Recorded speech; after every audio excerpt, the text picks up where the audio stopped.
about anywhere, as long as you blend in. All right, you ready? Y'all are on. Yeah, am I using this one? Yeah. Just turn around and start talking. Sure, I'm ready. Is it on this Carroll? On the Carroll, what? Hang on. We never hooked up the computer. Oh, we need audio for that, right?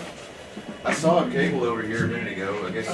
Here it is. You want me to also got it? plug Yeah. this daddy's one? If you want. Totally forgot about that. Okay, daddy cam is not Make sure supported. Daddy time. Not support. It's. The heck? It was. It's not what you think. I want to know about you and Christina's daddy. It was Adam Thrash We may have to check and the level on just a secretary.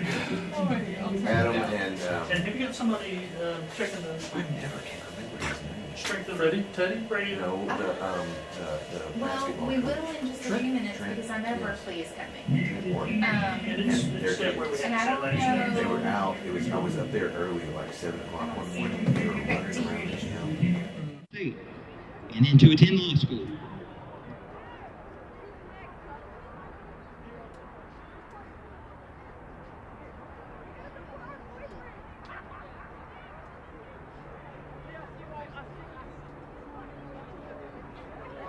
Next is our cross-country seniors. First up is senior Jordan Bonds, that is being escorted by Ben Bonds. He plans after graduation to work. So his dad can retire. Football. Here we go. Presented by Crown Trophy of Little Rock. Now, coming to you live from the Ron Jones Remax Affiliate Realty Studio. Here's your host, the voice of the Bruins, Joshua Carroll. Who's this guy? Got Blake Amsler back with me tonight. Good evening, everyone. My name's Joshua Carroll. Got Blake Amsler again. Thanks so much. Absolutely. Always a good time to have you here. So looking forward to a fun night of football. We are coming to you from Jacksonville High School here in Arkansas. The Bruins just heading north of the river to take on the Titans in the final regular season game of the year. It ought to be a fun one. Yeah, it should be fun. We'll see how long of a fun one it is. Well, the Titans have struggled this year, and the Bruins, well, they're already ready for the playoffs. Yeah. So looking ahead. So that's where I think we should probably start as well. Looking earlier this week at the different brackets. Sorry, I got distracted. Popeye's over here making faces in the window. But looking ahead, I was looking at the brackets just to see who we might see coming up soon. And the next couple of games, there's a 3 seed, a 4 seed kind of in the mix. The one I had my eye on was actually, of course, I don't want to count my chickens before they're hatched. I don't want to count any wins before they're earned. But if all goes well for the Bruins, Yes. then looking into the third round of the playoffs, you've got 2 powerhouse teams. It's Greenbrier and Valonia. Now, that's not normally what I might say about about those 2 teams, but they've had a couple. They both have had a fantastic season. Yeah, they've been okay teams over the last 5-10 years, but this year it seems like they've taken it to another level. And I think you said they were 9-1 or They're 9-0. 9-0 right now. They're so. both undefeated. Yeah, so something's coming to a head. Well, and that's tomorrow, right? That's tomorrow. Yeah, That's yeah. right. So that's going to be the game that I'll be looking to watch tomorrow night. Is Valonia is at Greenbrier. So Yeah. that's going to be a fun one. They're both right now kind of listed in that number 1 slot. So whoever wins that game, if the Bruins, assuming the Bruins make it to the third round, then that's who we would play.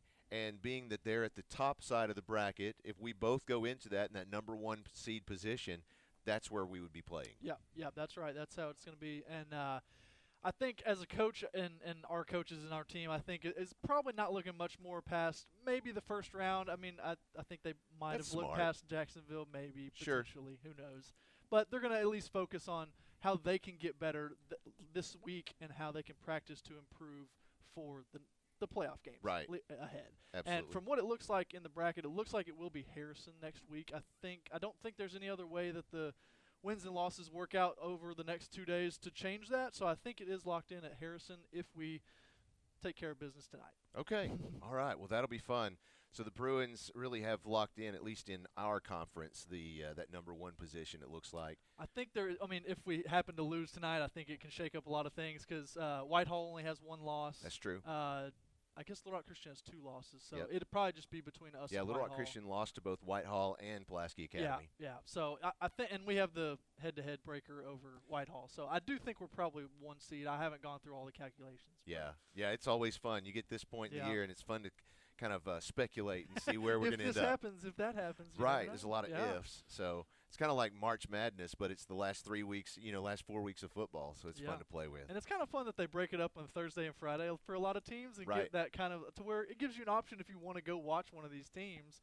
You can do that if you're playing on Friday. Go watch a Thursday game. If you're Right. on Thursday, go watch a Friday game.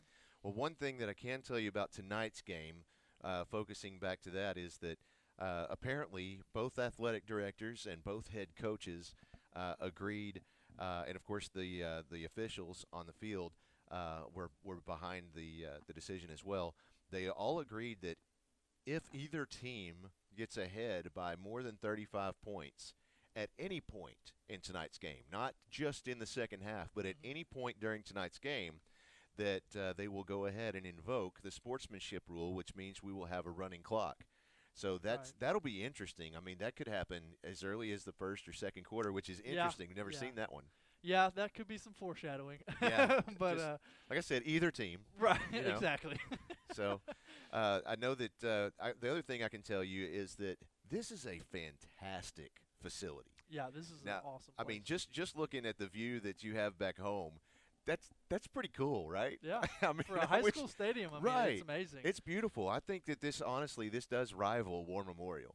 I mean, they could have the state championship right here, and I think people would be happy with it. Yeah, so Jacksonville, they broke off from the special school district, and then now they're their own school district. And that's Right. kind of what brought all this money in, is the whole town of Jacksonville coming their own school district. Sure. And, look around, you got some amazing facilities. Oh, Now, yeah, absolutely. They haven't gotten the exact results they want on the field just yet, but, hey, it might take some time to get Sure. Well, and, when you build a facility like this, it just shows that you support the program, and once you show that support, then eventually the players are going to also want to support that program. You're 2 down. Madison Taylor in here making faces now. I swear, we're going to have to just cover the windows so that I don't get Have distracted. to black out. Right, exactly. So let's see. Let's go. I'm going to try and put this video up, and we're going to check and make sure that our audio comes through, because last time we did something like this, the audio went muted for a second. So let's go ahead and throw that up while I talk through.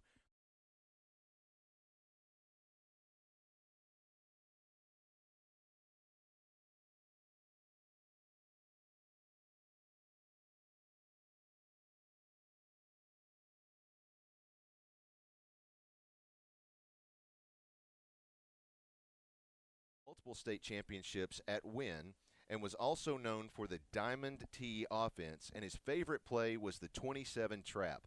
My first 6 years at Marion, I coached under a former Don Campbell assistant, Mark Urin, who was the head coach at Marion from 2001 to 2013. I ran the Diamond T offense while Coach Urin was our head coach. Coach Urin coached at Wynn with Coach Campbell during the 90s. In remembrance and honor of Coach Don Campbell, the Bruins are running the 27 trap, the first play against Jacksonville tonight. And just as a side note, Coach Campbell's last game was actually against Pulaski Academy as a coach. So that's just some neat background information. And so we were talking earlier, you were describing to me what is that 27 trap. Yeah, so the Diamond T formation is really what Coach Campbell was really known for, and a absolutely legendary coach around the state. I think he was at Wynn for 30-plus years, if I remember right. Right. And basically that formation just turned out to be, it's a under center formation for the quarterback, tight ends on each side. So one tight end on each side. You've got 2 up-backs that are the full-backs right behind the quarterback, kind of split, and then a half-back at the very back dotting the diamond kind of. So you have the quarterback, 2 middle running backs, and a back running back. That's pretty. Yeah, I love Kind of that, a diamond. and I love that it's a diamond shape. Of course, being Right. relevant to the state of Yeah, Arkansas, that's the kinda only cool. I never the thought only about that. state that is a diamond-producing state in the U.S. So Yeah, so you'll see a lot of misdirection with it. I don't know how far Coach Thrash and the Bruins are going to go with it. I mean, it might just be one play and call it good. sure. Because it's almost the complete contrast to what PA style is now. Well, I told Christina earlier this week when I read that text, I thought, wow, this will actually be the first time in I don't know how long I'm going to call a PA quarterback under center. yeah, it's Why been, is that? That they go for a lot of times they do run the ball and there's a lot of handoffs and whatnot. So, but they still run it from the shotgun. Yeah, so a lot of teams you'll see even in college and it's trickling up to the NFL now at points is the fact that they don't practice under center a lot.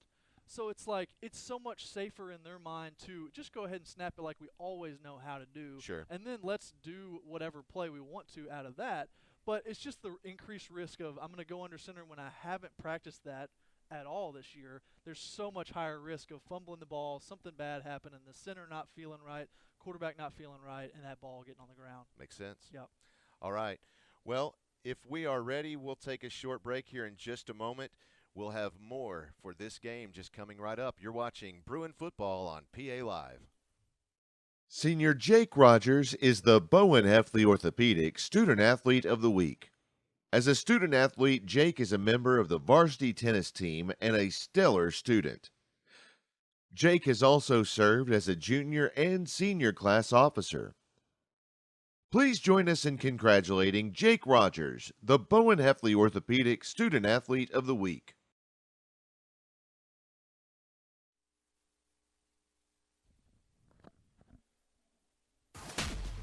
Welcome back to the Ron Jones Remax Affiliates Realty Studio.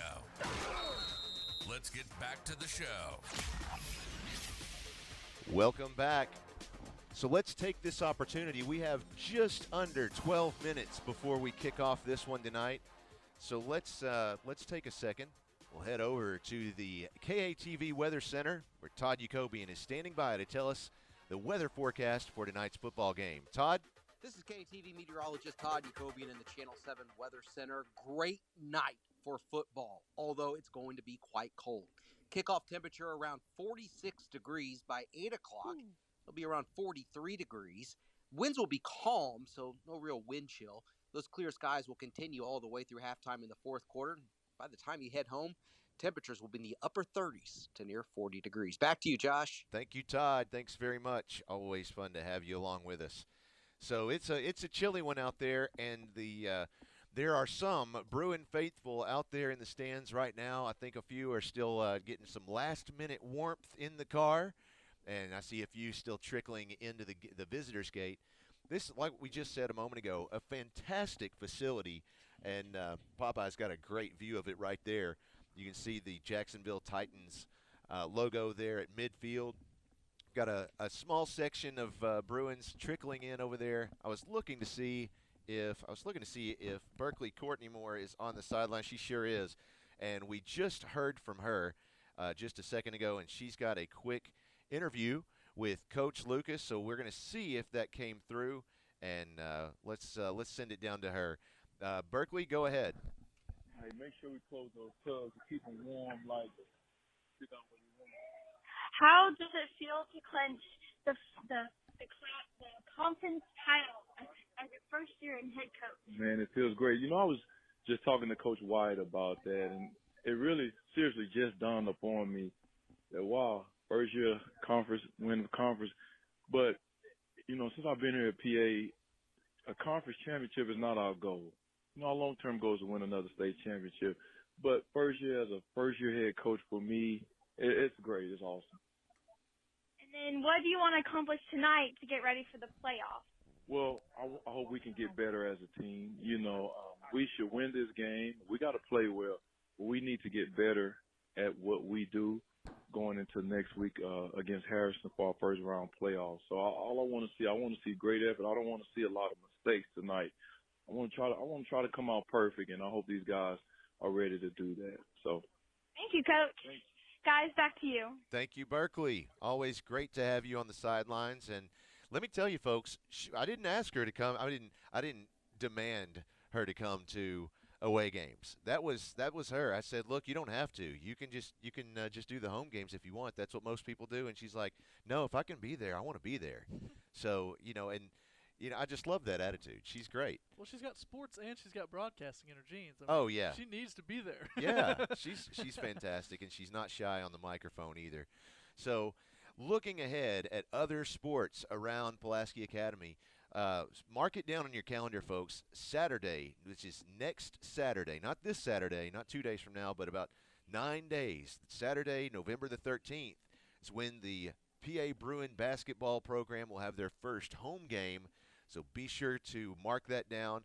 That'll be the very first one that we'll be operating out of our brand new production suite in the Hug Gym. That's awesome. We can thank all of our fantastic sponsors for getting us to the point where we can do that. And I can't wait to show it to you. I've got a few pictures, but then I realized that's not going to do it justice. I need to actually get in there and do a video with some of our crew, and I'll do that. I'm going to try to do that this week. But we'll get in there and show them. And then, so it looks like we are ready for the national anthem. If we can go ahead and cue up Popeye's audio a little bit, and we will send it down to the field.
Fantastic job from the Jacksonville Air Force Junior ROTC.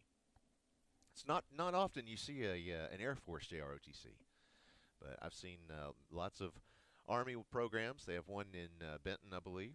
Do a fantastic job down there. So always fun to be able to include those students any way that you can. So like I said, we've got that basketball program coming up on the 13th. Looking forward to that. We've got it, like I said, if you haven't seen it in the Hug Gym yet, when you walk into the gym, if you go to a home game, I can't even prepare you enough. I just think it's that cool. But I mean, I can't describe it or blow the horn on that just too loudly since I put it together. You know? Well, you just don't see a ton of high schools with stuff like that. Right. You know, with a full-on live stream setup and the replay ability and everything that it's capable of. You just don't see that at a ton of gyms. Right. Have you been in there lately? Have you seen it? I have. It's been since the start of football season. So whatever y'all have done in the last 8 weeks or so, I do have. It's just unfair to everybody else, but I can show you a couple of pictures here. So that's what it looks like as you come into the gym. You've got LED lights around the top. You've got this is actually a TV monitor on the left side where the student director sitting back here can actually see what's going across the broadcast. You've got two touchscreen computers sitting out there. And then those keyboards actually do glow with different colors. So how many students and how many adults are going to be operating out of that in a daily game? Well, inside the production suite, there'll be 3. Typically, those are 3 students. This year, our student director is Nathaniel Bird. And Kai Hugh, if he didn't already know this, then congratulations, Kai. He is our director in waiting. And so looking forward to that. Right now, Kai, along with, let's see, we have Zoe and Josh Diaz. Zoe Hugh is Kai's sister. But let's see, Josh Diaz and Zoe Hugh are both producers as well. Nathaniel, of course, is very versed in being a producer on whether it's our broadcast or what you see on the video board at home games. And then, let's see, I'm trying to remember. I'm going to forget, folks, I'm sure. Emma, remind me Emma's last name. Emma Hancock, thank you. And I'm sorry, Emma. The reason I can't remember that is just because she's been on the crew. She just joined this year. But she is a fantastic help as well. She actually is just starting out as a videographer. So that's typically where we'll start, folks, is they start out as a videographer with someone helping them out, kind of walking them through it, and then making sure that they understand the shots that we look for. And then once they have that down, then I try to give them an opportunity to get into that producer position, and we'll start them out working the video boards because that's it's a little bit low stress doing that side of it, and then finally moving over into the broadcast side. And they just do a great job, and I can't say enough about them. But to answer your question, yeah, so we'll have the 3 students working out of there, 2 producers and 1 director. And then outside, I expect that we'll have 2 student videographers, 1 underneath each goal for those cutaway shots. Really kind of gives it some color, and it'll give it that real ESPN kind of feel. Yeah, and then Popeye camera up as well. high, right, to give us the full court shot, so to speak. Man, that's awesome. Yeah, I cannot wait. So it's going to be fun. Really looking forward to that. Let's see what the banner says tonight. The Bruins are about to take the field. I can't quite make it out. Can you see it, Blake? Those colors are I a little know. contrasting. It says at the bottom, it says, "But we came to win." Let's see if your eyes are any better than mine. It says, "But we came to win." I'm sure there's somebody out there who's like zooming in and they can make it out a little better. You can't see it on Popeye's feed either. Let's see. You're here to something, but we came to win. You're here to play, maybe? That sounds good to me. We'll go with that. Before it breaks, yeah. Yeah. So maybe over on the live fan feedback, somebody else in the know can tell me what that is. Let me take a peek over there real quick. I've got one message. Oh, yep, that was from last week. That was from Narisha Woods. I'm not going to repeat that, but Narisha, we're on the same page. Looking over at the crowd, it looks like everyone who is here for the Bruins has arrived. Some of them are over in the looks like they're at the concession stand. I was looking for Sarah Gorman. She's been kind of under the weather this week, but I hope she was able to make it out for tonight's game. Don't see any of the other Gormstorm over there. Looking for them, but I don't see them just now. But that doesn't mean much. That just means I can't see them. The Bruins tonight coming out wearing navy pants with white jerseys. They have navy blue numbers on the jerseys and white helmets. Kind of a stark contrast from last week. The Titans of Jacksonville High School wearing their black pants, red, looks like almost like a cardinal red jersey with white letters, and looks like black helmets. Those of you joining us for the first time, welcome, and thanks for joining us on PA Live.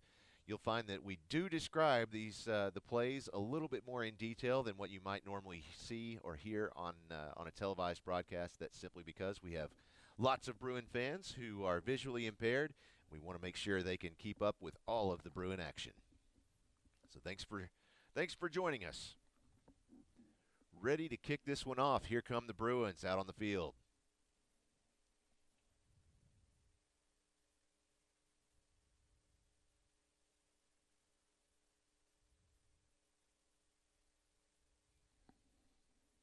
There's Von Seelig pacing it off. He does have a tee in his hand. He sure does.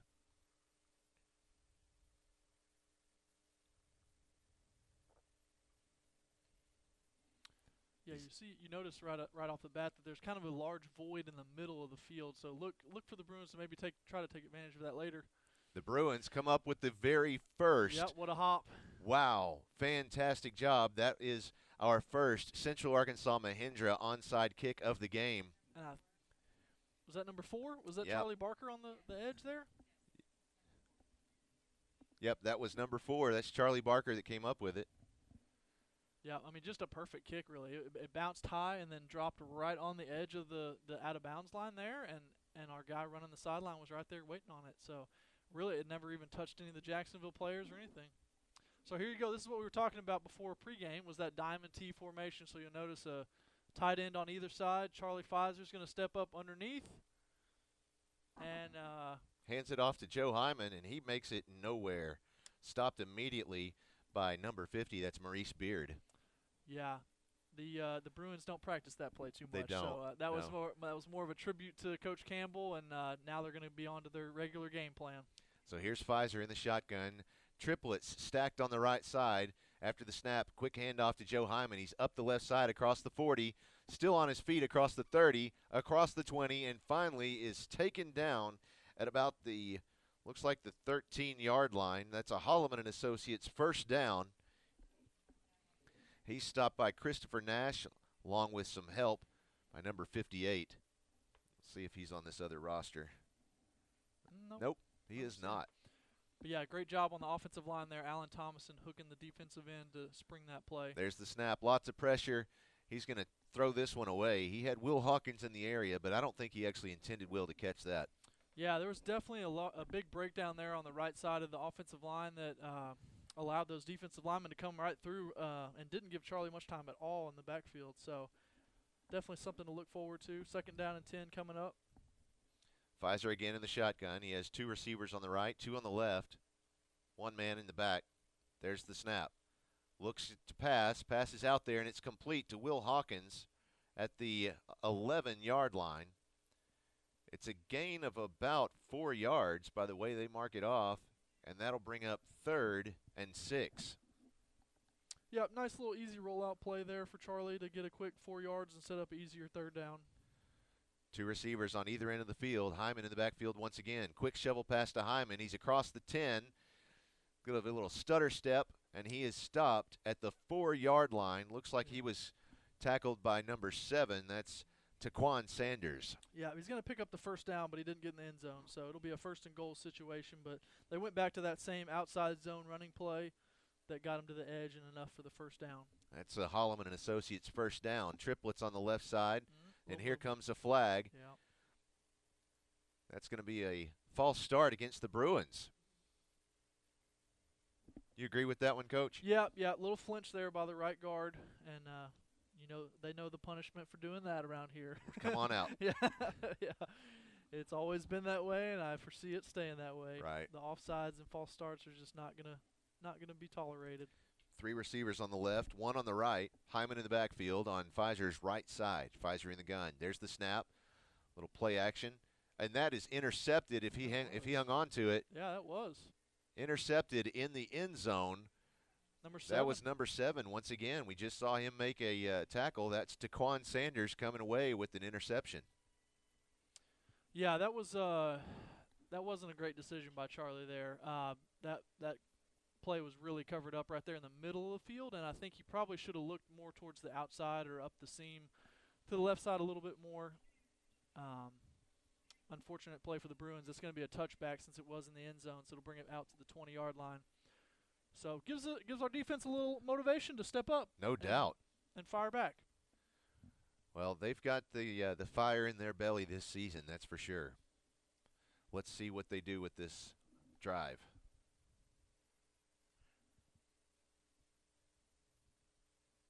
You'll see a lot of weird formations from Jacksonville here. It's called the single wing. Oh, and there's a fumble. Uh-oh, still loose. I think Jacksonville recovered that. I think he did eventually. Ben Smiley was putting the pressure on him, and Patton Wicker got back there too.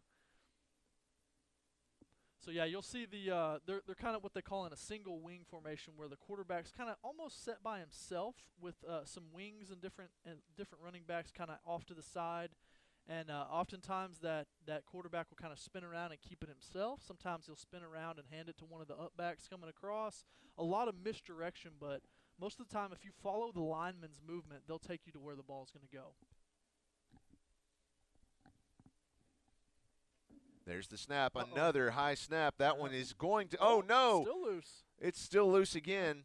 I think that if he recovered that in the end zone, no, they're going to say it was on the 2-yard line. Oh, they're giving it to the Bruins. Oh, my. Wow, that was a short possession. It was a short possession. So they're going to say that it's the Bruins' ball at the 2-yard line. So he's so far had one turnover on each team. I don't think Jacksonville realizes that they gave it to the Bruins. Yeah, they haven't changed out anyone. Well, here comes a few subs.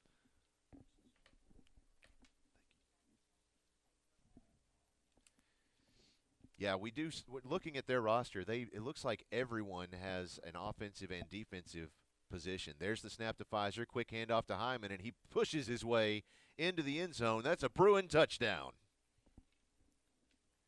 Yeah, I mean, it's from a play from the 1 yard line. You know, there's just not much else you're gonna do there. But good response from the Bruin defense, and easily paid off by the Bruin offense in the end zone. They're going to stay out there. Pfizer in the gun. He has 4 receivers on the right, 1 on the far left. There's the snap, rolling out, looking to the right side, passes out there, and it's complete to John Mark Charette. The 2-point conversion is good. Bruins take an early lead, 8-0 here in Jacksonville. Going to our live fan feedback to Patton Wicker. Your family in New Orleans is watching, cheering, and loving you. Go Bruins. Thanks Absolutely. for watching. Yeah, Patton's a great young player. He's only a sophomore right now, but he's started from the day one as a varsity player, and he's continued to grow. I've talked to Coach White about him multiple times, and he just has the highest of praises toward Patton. I mean, smart kid, hard-nosed, will come in and tackle well, which is not always the case with a sophomore. You know, sometimes they've got the cover skills, but they don't have the step up there and make a big tackle. And Patton absolutely has that. He's got that tenacity to come up and to make a tackle. Well, as we wait for this kickoff back to the Titans, I'll tell you one of our fantastic sponsors I mentioned to you earlier that made it possible for that new production suite at the Hug Gym is Hug and Haul Equipment Company. They are the answer to your industrial and construction equipment needs and can help you with sales, rental, parts, and service. With full-service locations serving Arkansas, Oklahoma, Louisiana, Missouri, and Texas, they take ownership of each customer's needs and will work to ensure your demands are met. You can trust Hug and Haul for all of your construction, industrial, aerial, material handling, and light equipment needs. There's another Central Arkansas Mahindra onside kick, and a flag comes out. It's our PI roofing penalty flag. Thanks, Christina. I saw you reaching for it to tell me.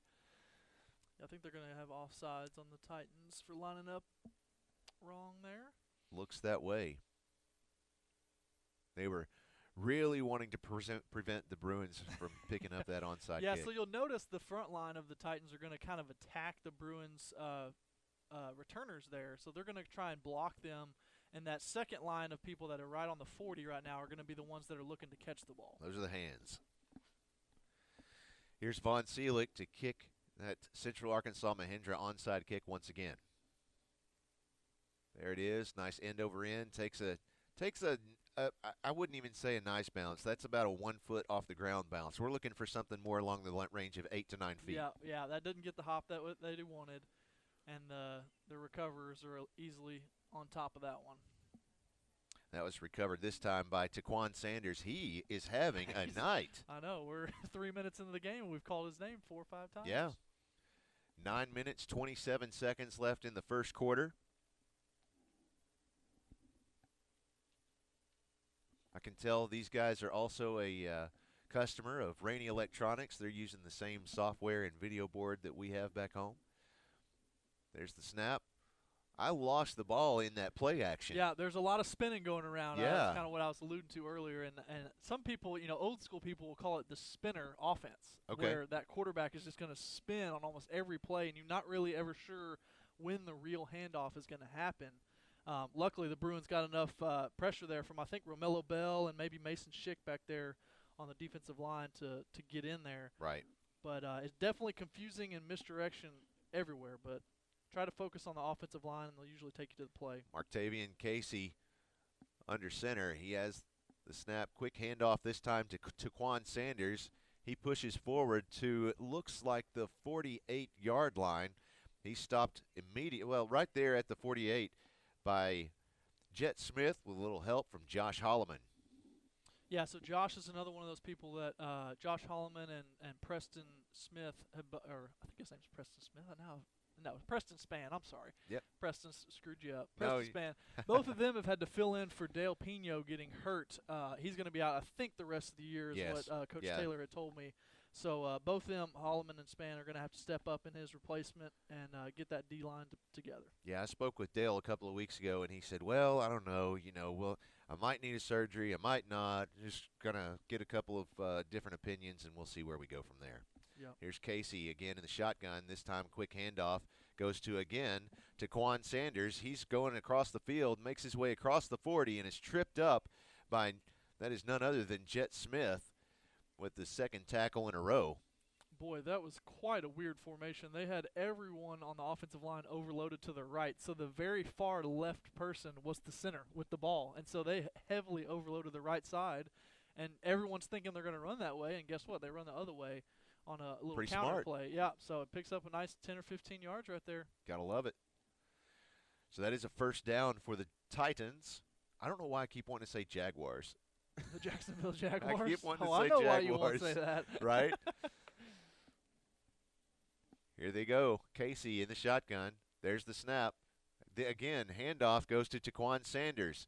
He picks up, looks like, yes, another first down. Yeah, Mason Schick coming across the formation there to finish it off, but he does get the first down. He's stopped there by Mason Schick. I'm sorry, I'm listening to you. I didn't hear him. When you hit the button, it mutes my headset, so I couldn't hear him.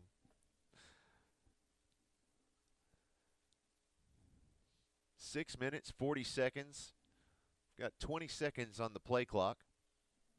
Yeah, this is what Jacksonville wants to do. They want to be deliberate and take their time and come up to the ball and bleed some of that clock off to limit the number of possessions the offense has for the Bruins. There's the snap. Going to run this one.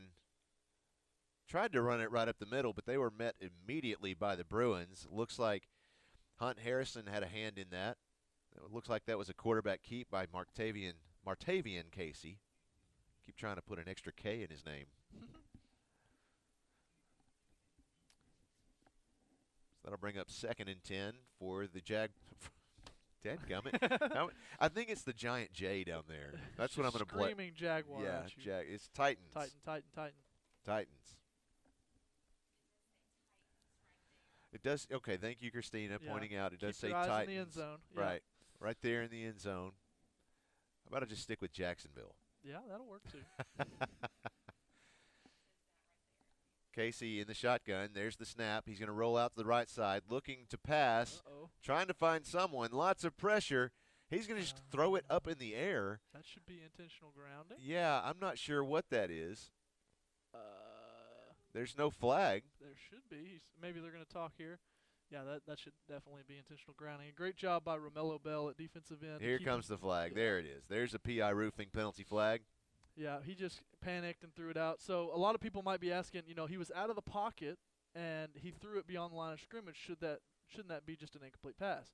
There's no one in the area. Well, that's an NFL rule. Oh. So actually in high school, there is no pocket rule. There's nothing like that. Gotcha. If you throw it out in the middle of nowhere anytime, it's intentional grounding in high There school. has to be there has to be a receiver somewhere in the general area. Yeah, there's no stipulations to get you out of it like there are in the NFL. Gotcha.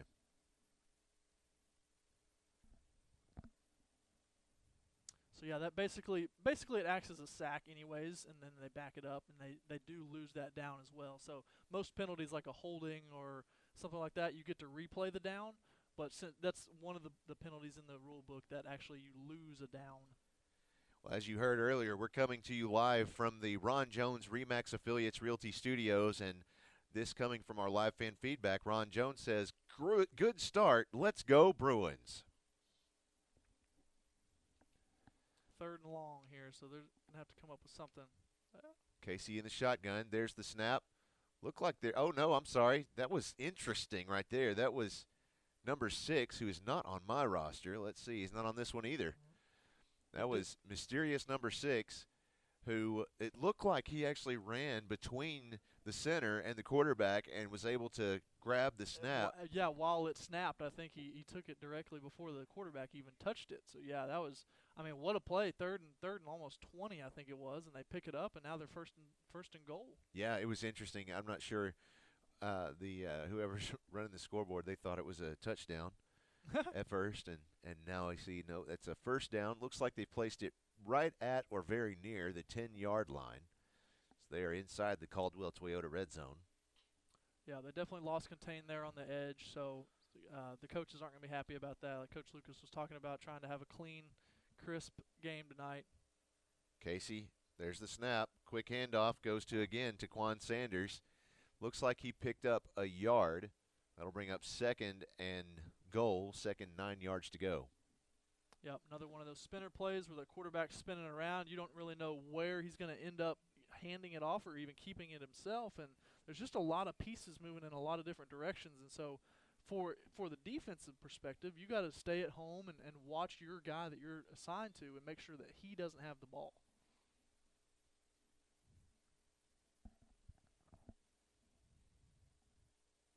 Titans line up at the 9-yard line, 2nd and goal. There's the snap to Casey. He rolls out the right side. Lots of pressure from the Bruins. He's going to throw it into the end zone. Great job. And that was a nice rejection from Jet Smith, jumping up and batting it away like an NBA star. Yeah, against a much bigger opponent, number 11 there. What's his name? Jeremy Kelly is their tight end. Boy, I mean, he looks like he's 6'3", 6'4", and Jet got up there, got a hand in the way, and knocked it out. Fantastic job on defense. Yep, so is this 4th down now? This is third. Third down coming up, okay. Third down, 9 yards to go. Yeah, there is kind of a weird glare on that one. Oh, no, not in the building. It's actually on the sign. Yeah, on the third marker. down sign over there is a little glary. Look over here. See right there at the 10-yard line where they're holding the sign out there? It's kind of interesting. Now we have a Hug and Haul timeout taken by the Titans. So we will take a short timeout with them. The Bruins lead this one 8-0. We'll be right back with more Bruin football. This Friday Night Spotlight is brought to you by Caldwell Toyota. Pulaski Academy would like you to join us in recognizing our core value student of the week, Layla Almefti. Layla is a special soul whose honesty and acceptance of others isn't like anyone else. She embraces and lives our core values daily through her academics, friendships, and extracurricular activities. Congratulations, Layla Almefti, for being named our Core Value Student of the Week.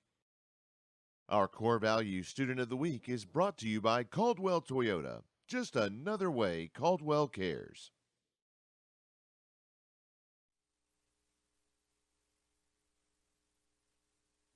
And we are back from our live fan feedback. Happy birthday, Chloe Ross. That is Todd, our athletic trainer's daughter. That comes from the Letting family? Yep. Go Bruins. Brandon and Carlton played football for the Bruins. Third down play. Another one that just picked up, it looks like maybe 2 yards. So that'll put them at about the 7-yard line. So it'll be 4th down and goal. Yeah, they'll go for it. I doubt they waste time with a field goal here. Right. Just because they know they have to keep up with the Bruins' offensive pace.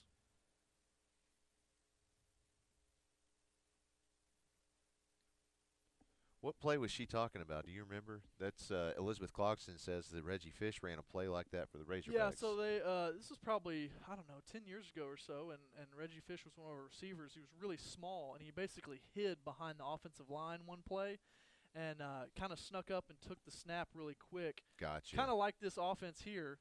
Look at that, and just trots into the end zone. I think he dodged about 4 tackles there. Yeah, that was a good That's play. Taquan Sanders with a touchdown for the Titans. Yeah, a little breakdown on the defense, and that's the stress that they put you in, is that they get on the edge, and there's a lot of space out there outside because they've compacted everything in, that there's so much space on the outside to where it's you in that corner, and he made a miss and got in the end zone.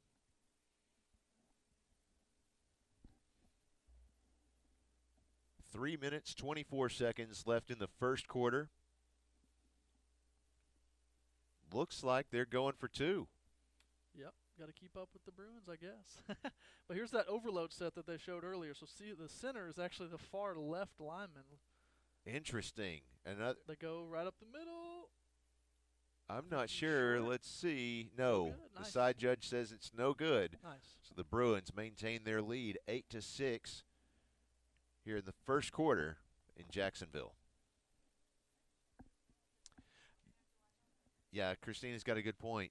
You know, and now when you can actually hit that other line and actually talk directly on. No, you're not going to talk to us that way, huh? Okay.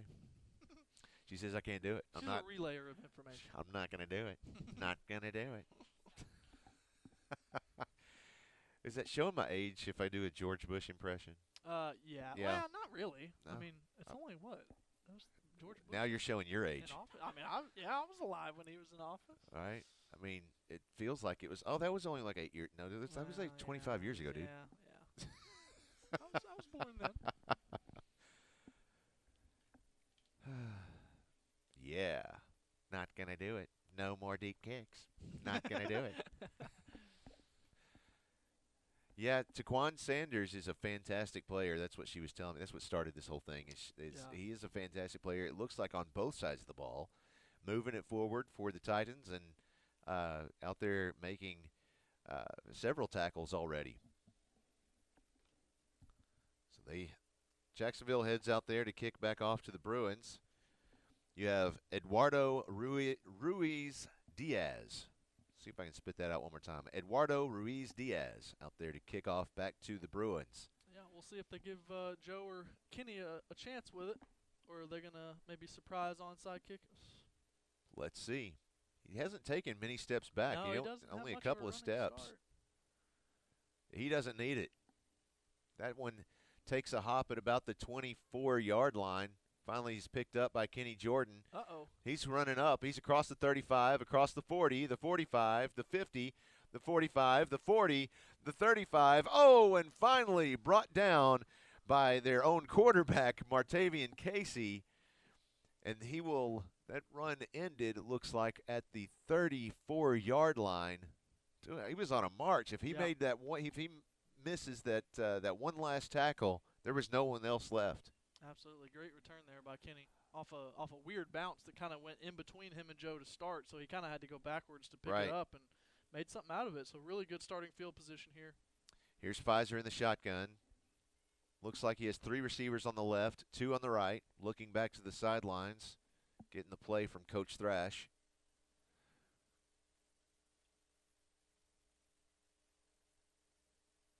There's the snap. Looking to the left side. Scrambling, lots of pressure. Passes out there. It's complete to Joe Hyman. He has the first down across the 20, the 10, the 5, and touchdown, Joe Hyman. Wow. That's nice to have. Check down throw to your running back, and he takes it for the next 30. That did not look promising at the beginning. No, I mean, it was just a simple 2 or 3 yard pass that he took for 35. Interesting. Wow. That just goes to show the athleticism of Joe Hyman. Yep, absolutely. Yep. Another one from our live fan feedback. Please tell Chloe Ross, happy birthday. Love, Gigi, Papa, Uncle Kyle, and Jensen. That's from Todd's mom. Yeah. She says, go Bruins. There's the snap. Looking to the left side. Lots of pressure. He's going to toss it out there, but nothing having. So the Bruins' 2-point conversion is no good. He was stopped pretty quickly by Armani Carroll.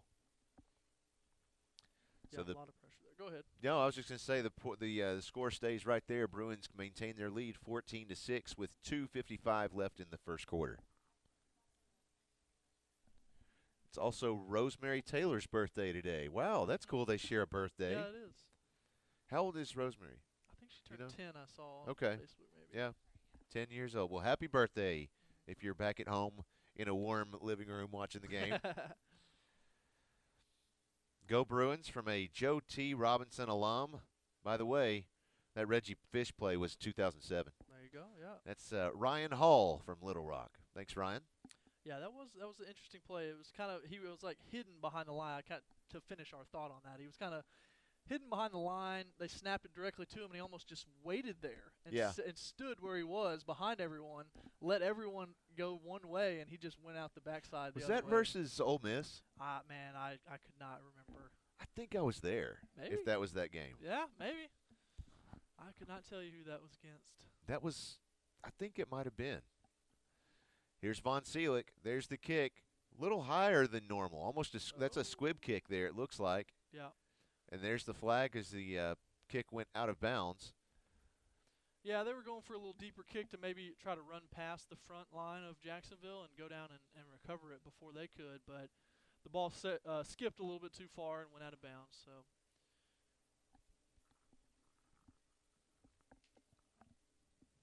So they'll place the ball at what looks like the 33-yard line. They had the marker over there kind of leaning off to the side. It had me confused. I think they should be able to put it on the 40. Oh, here they go. Oh, yeah. Okay. Well, 5 yards from Marking the it spot. off. That's right. There we go. So it'll be placed at the 38-yard line. Here's Martavian Casey. No, excuse me. Is that? Yeah, number 5 still. Okay. That 28 over there has got me all kinds of confused because it looks like the way he sits, it looks like he's under center. Yeah. Oh, yeah, it does. Yeah, and that's kind of one of their fullbacks that's doing a lot of blocking, but he could also potentially get the ball if they wanted to hand it to him underneath there. Sure. So that looks like, was that actually a loss of a yard? Yeah. Okay, yeah. so that's a loss of 1. Bring up 2nd down, 11 yards to go. Okay, we don't have, okay, good.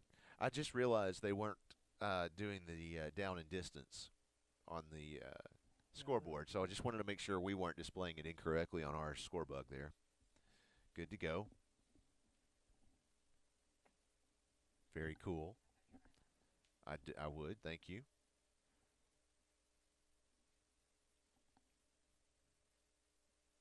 A late snap there. Trying to get it off the screen at the moment, though. Yeah, false start. Want to reach up here real quickly and say congratulations to Berkeley, our sideline reporter. She will be, I just lost it. I just had it open, and now I can't find it now. I hate this new version of Mac. Can I just say that real quick? Something about that downloads folder, the way it is, I just cannot get used to it. See if I can open this once again. Here we go. Berkeley's excited to be back working at the Arkansas Repertory Theater. Tickets for A Charlie Brown Christmas are on sale now. Congratulations, Berkeley Courtney Moore. Look forward to seeing you back on stage. Yep, so it was 3rd down and about 15 there, and number 6 ended up keeping that play, and I think it was Hunt Harrison and Jet Smith that combined for that tackle. Brings up a 3rd and 12, it looks like, after the penalty in the run. Yep. Clock ticking away. 1 minute, 15 seconds left in the first quarter. Not running the play clock right now. There it goes. Yeah.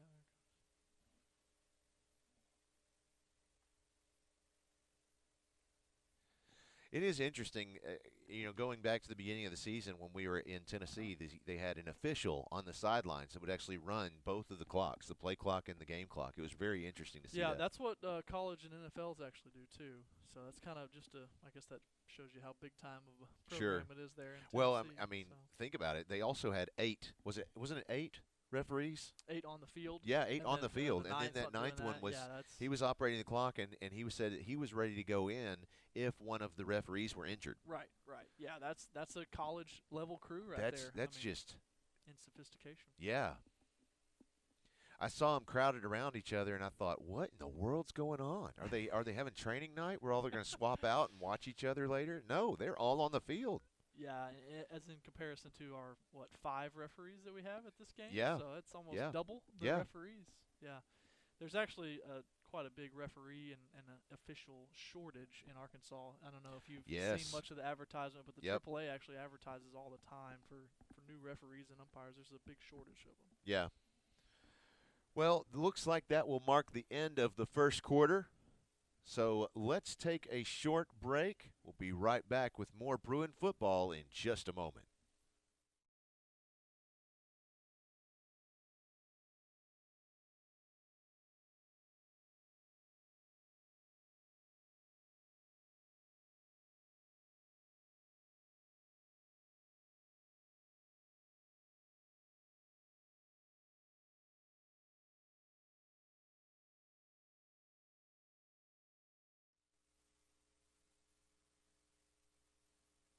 Okay, well, we'll show you that later.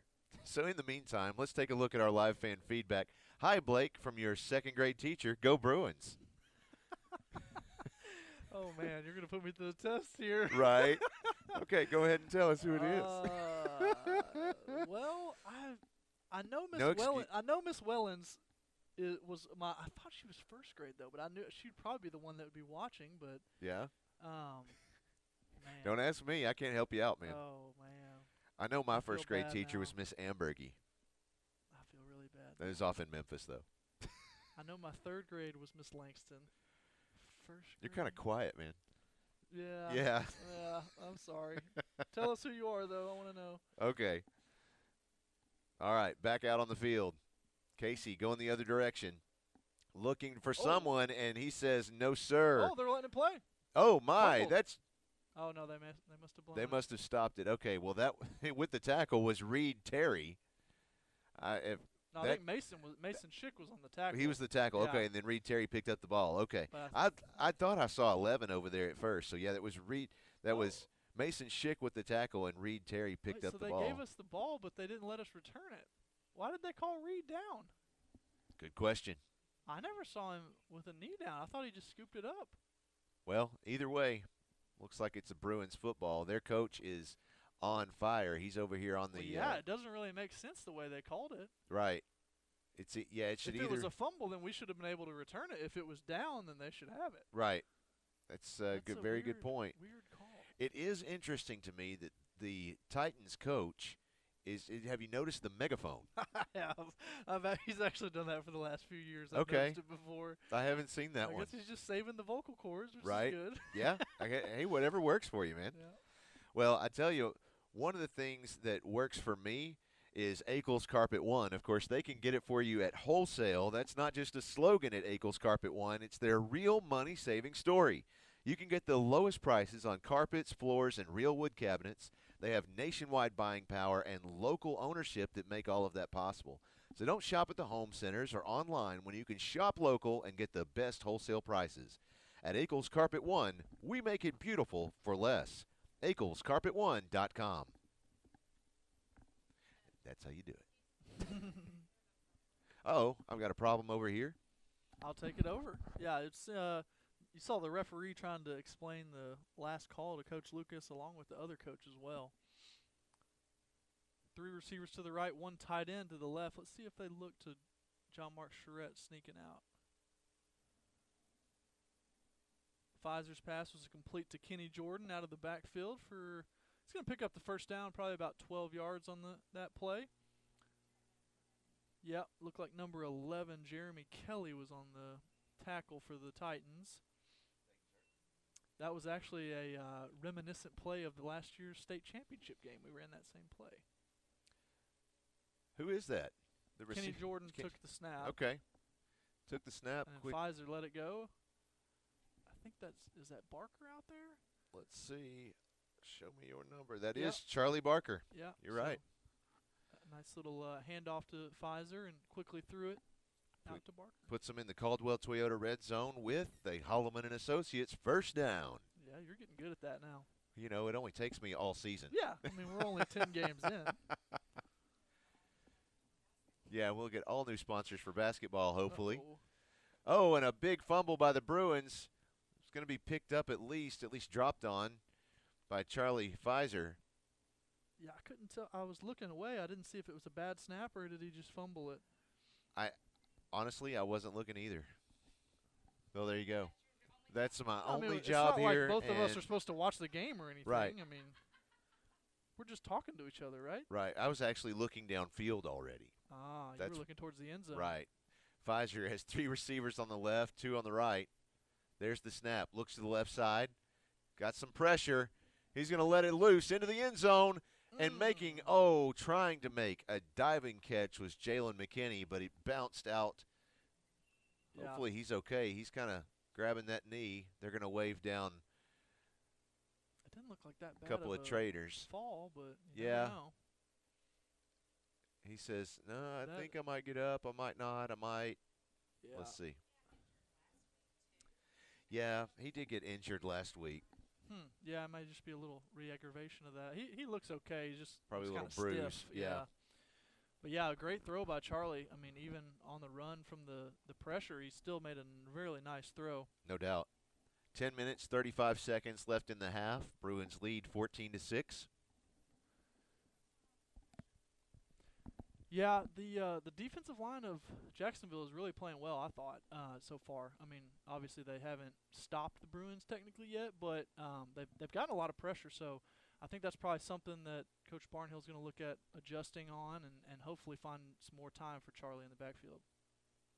Here's Charlie going to come in motion again with Hyman. Hyman taking the snap. Quick shovel pass, looks like to Pfizer. That was another forward pass. That one was intended for Zach Biagioni.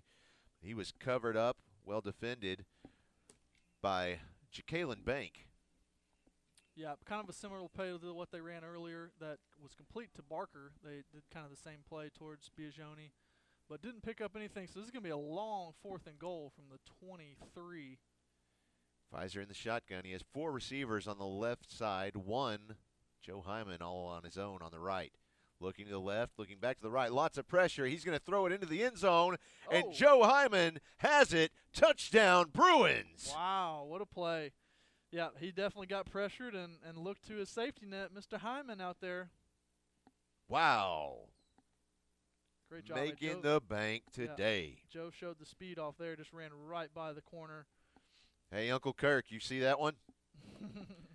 Always watching down there from Dallas. Absolutely. Well, so the question for you, Coach, would be, how's the cold? You know, it's right now I show that it's 45 degrees outside. Does the cold affect their hands? I know that all the Bruins, or at least most of them, are all that I can see, they're all wearing gloves. But does that affect the passing game at all? The glove part makes it really, really easy. If anything, if you were without gloves, you know how your hands get kind of just like chalky and like that in the cold, to where you almost need to like lick it a little bit and get a little moisture in it to kind of create a little bit more of a stickiness on your hand. Well, that just sounds disgusting. Well, Go ahead. I know, but yeah, it's just a small bit of water. Sure. Even water will kind of create that a little more stickiness. But again, they've all got those gloves on that right. It's. If you haven't ever felt the football gloves, they are sticky. Oh, yes. Yeah, they are. You can slap them together like you cannot move. And they are really hard to pull apart. Yeah. So almost everyone, I think, as far as receivers or anyone that's going to touch the balls, other than maybe Charlie. I guess Charlie Pfizer probably doesn't have any, so he's probably the one that you're going to look at the most. And maybe that is what happened on the snap, is that his hands were a little, just kind of chalky and cold and dropped that snap. Oh, wow. That was interesting. Nope, they're going to do it twice. Ooh. That was interesting. I like that. I like that. They did a little fake onside middle and then kind of walked backwards. It's like a double right fake. Back at it. Yeah. Yeah. It's like they're doing a dance. They ought to do that at the next homecoming dance. The in and out onside kick. Yeah, kind of. It kind of looks like Footloose out there. They're like that. Yeah, that's the new TikTok trend. Absolutely. That's it. I love it. Call it the double fake. Get it trending, people. I know there's some volleyball players that we can call on to get that started for us. Oh. There's the snap, running it across. Pass is going deep, off. and this one's going to get – oh, no! Josh, Katie, come on. You wanted that one. He is mad at himself. Oh, he man. had it. Well, I think we had about 3 people that touched that one. Right? Oh, man. Come on, Josh. Well, they only had, I think, 2 receivers out in a route there. So, I mean, they were both really well covered, and the quarterback just kind of had to throw it up in the middle of the field. And we had all the time in the world to pick it off, but it slipped right through. Maybe that comes back to the old hands and coldness. Who knows? Yes, I think you're I think right. he does have gloves on, though. Got to turn on my Do Not Disturb. I keep getting spam calls. You're just that famous. It's Maria with Card Services that wants to talk to me about my auto warranty or something. Oh, ball comes loose, and the Bruins pick up a turnover again. Yeah, Hunt Harrison there on the pickup. Wow. I think Mason Schick was the one that provided the pressure there that caused the fumble. But again, Jacksonville just really sloppy with the ball. I mean, they're doing a lot of that misdirection stuff that we mentioned, but man, they are really careless with the ball, and that probably leads back to most of the trouble they've had this year. Goodness gracious. Well, today's game is brought to you by Crown Trophy. Of course, you know that Crown Trophy of Little Rock has every type of award to recognize athletes, students, and even coworkers. But more than that, Crown Trophy can customize drinkware, badges, and even rings. Need some swag for an upcoming corporate event? Reach out to Crown Trophy of Little Rock. Whether you have people working for you or working hard on your team, show them your appreciation with something special from Crown Trophy of Little Rock. Pfizer looking for someone to catch this one. He kind of downs this one right at the feet of Kenny Jordan. Yeah, I think that was supposed to be a screen pass because you had Max Gorman out in front, so I'm guessing it was some sort of screen pass that Jacksonville read to where he was just going to down it and throw it in the ground there. Move on to the next play. So this will bring up second down, 10 yards to go. The Bruins on the Titans' 42-yard line, 43-yard line. Quads to the right. Let's see if we'll work that side. Single receiver on the left. Looks like man coverage across the board. There might be a big play here. There's the snap, looking to the right side. Throws it deep, and it goes sailing over Tyson McCarroll by about 10 yards or more. Not sure whether he was a little needing to miscommunication there. drive, to push it out a little further or what. I do not know. Deke Gramp, she says, got to work tonight. He's in the simulator teaching C-130 pilots, I believe. Isn't that right, Deke? Nice. He's going to take a look at the game every now and then. Go Bruins. There you go, another forward pass. He's at the 10, the 5, touchdown. That is Kenny Jordan for the Bruins.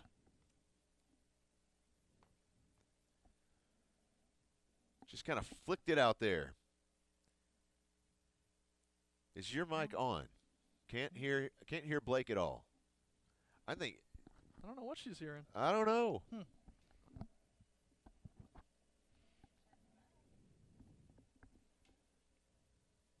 Popeye, if you've got Eric over there, you might send him this way, please, sir.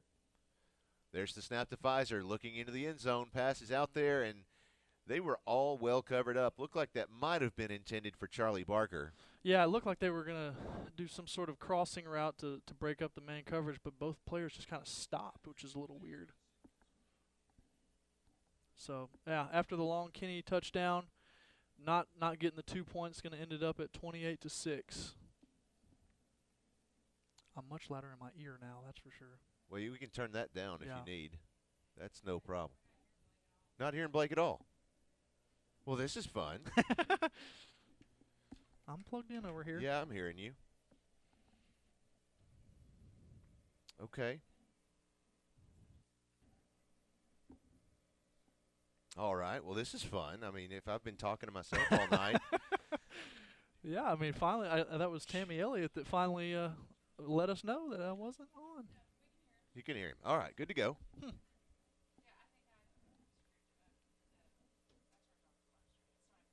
Okay. We're good. All right. Bruins now leading 28-6 with 9:48 left in the first half. Here's Von Seelig. Another Central Arkansas Mahindra onside kick. You've got a Titan who just jumped on that one and fell on it. Guess who it is? Yeah. Taquan Sanders. Who else? What a player. Yeah, great player.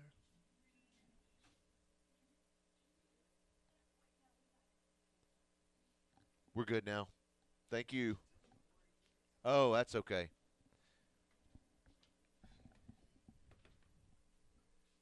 He might have walked to the little sound engineer's room. Well, this is Tammy. You know, I've done plenty of tech work for her, so she might just need to be refreshing that stream. What was that? Wait, I didn't hear you. Say it Oh, again. I was just making a joke at Tammy. Oh, okay, got you. Well, apparently Grant was telling us we just have to have one of their pork barbecue sandwiches. Yeah. Oh, wow. Grant, go ahead and bring us some of those. Yeah. Do your job, Grant. Oh, he can't come back up here. Oh. Don't give us that, Grant. Well, we might just have to take a break during halftime or maybe right before halftime we can send Eric with a credit card downstairs. Yeah. As my good friend Aaron Perry would say, my hungry hurts. Man, that was kind of a Scooby-Doo laugh. That was? Ruh-roh, Raggy. Oh, my. Sorry, man. I guess it's that time of the game, huh? Right? Yeah, that's it. That's it. That we forget about the football and talk about our laughs. Well, now Laugh I know. talk. Now I know everybody can hear you, so we're good. Yeah. Wow, Titans pushing it hard right there. Picked up about 5 yards. That'll bring up 3rd down and 2 yards to go.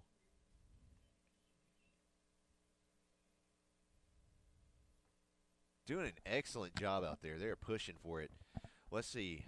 Dad, Pop says, I can hear both of you. Let's see. Pfizer, Smiley, and Pino are awesome. As awesome on the field as they are in the classroom. Really proud of them. That's Mr. Justice. Oh, there you go. A little shout out for Mr. Justice. 3rd and 2. There's the snap. And it looks like nice. Casey's going to pick it up on his own. Yeah, it was a good push by the Jacksonville offensive line there. Easy, guys. Easy, easy.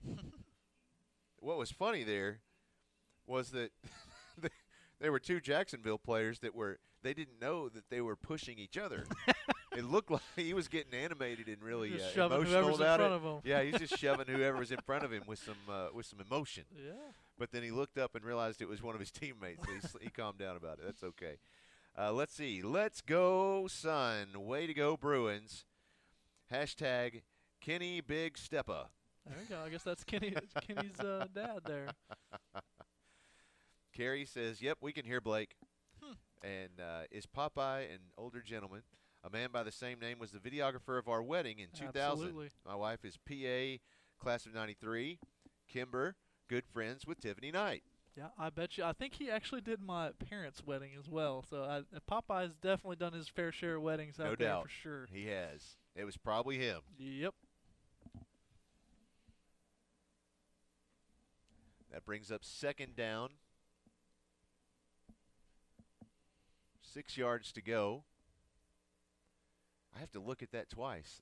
It's a long 6. It's about 6.5, really. Yep, clock ticking down under 7 minutes now. Casey in the shotgun. There's the snap. Kind of a high snap, but he got control of it. Quick handoff to number 6. He makes his way up to the 25-yard line. He stopped at the 23. Another 1st down for the Titans. Yep, all that misdirection in the backfield's creating a lot of running lanes for the Titans. It's kind of forcing. They start out compact, and then they all start going different directions.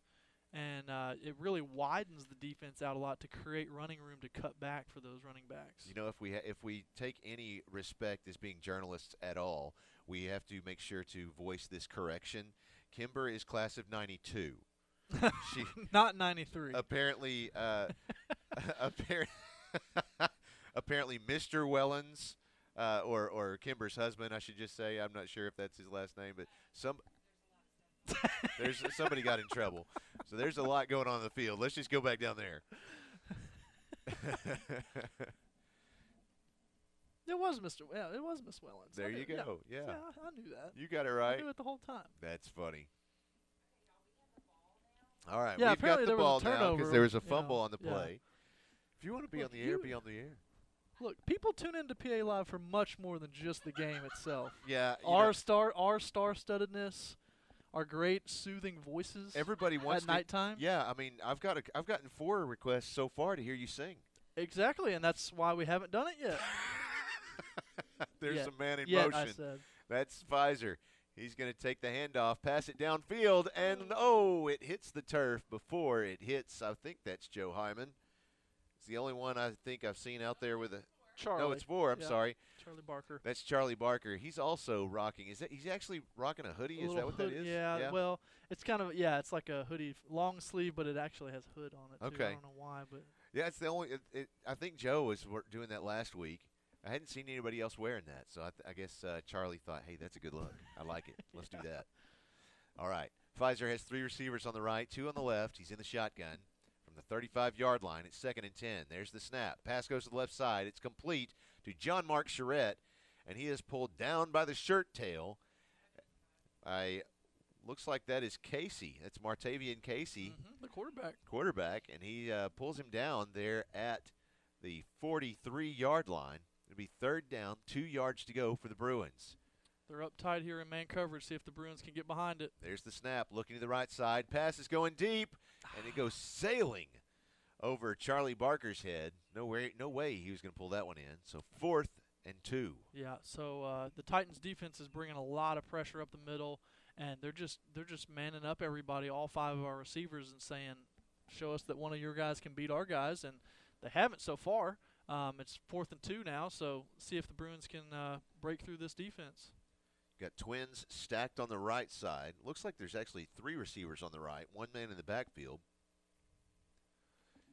And making some adjustments. Looks like Andrew Pfizer on the left side. Everyone's pulled in tight this time. There's the snap. Quick handoff. Oh, no. Kenny Jordan, and he's tackled for a loss there. So the Titans will take possession at the Bruins' 42-yard line. 38. 38, thank you. 38-yard line. Yeah. Yeah, they tried to get Kenny on the edge on an outside zone play to the short side, and there was too much penetration from the defensive line. It stopped him short.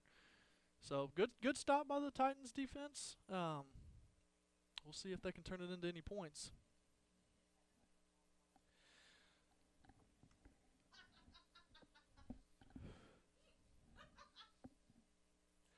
Here's 1st and 10. Oh, and he's going to drop that snap. Yeah, luckily he fell right back on it because Mason Schick was bearing down on him. He lost 3 yards there. So it'll be 2nd down, 13 to go.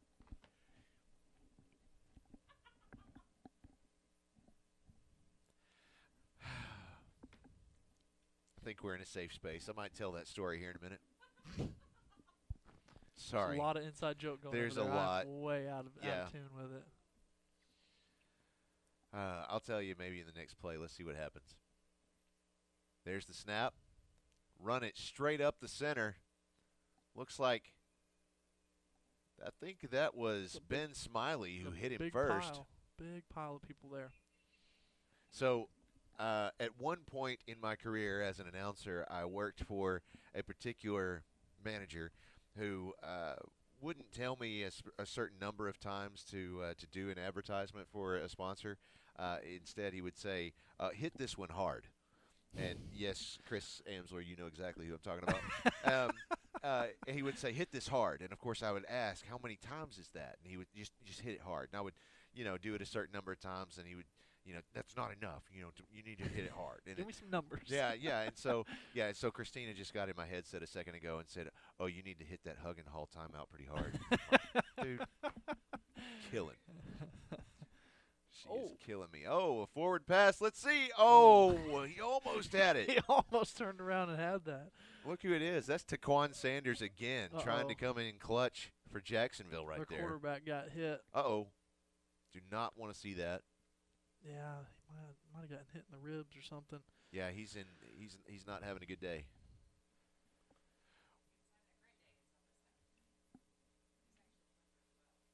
He's played a great game so far. I do not like to see that at all. He was standing back there in the pocket, allowing number 7 to get loose, and took a shot for it. Well, while they are seeing to him, let's take a short break. We'll be right back with more Bruin football in just a moment. Senior Jake Rogers is the Bowen Heffley Orthopedic Student Athlete of the Week. As a student athlete, Jake is a member of the varsity tennis team and a stellar student. Jake has also served as a junior and senior class officer. Please join us in congratulating Jake Rogers, the Bowen Heffley Orthopedic Student Athlete of the Week.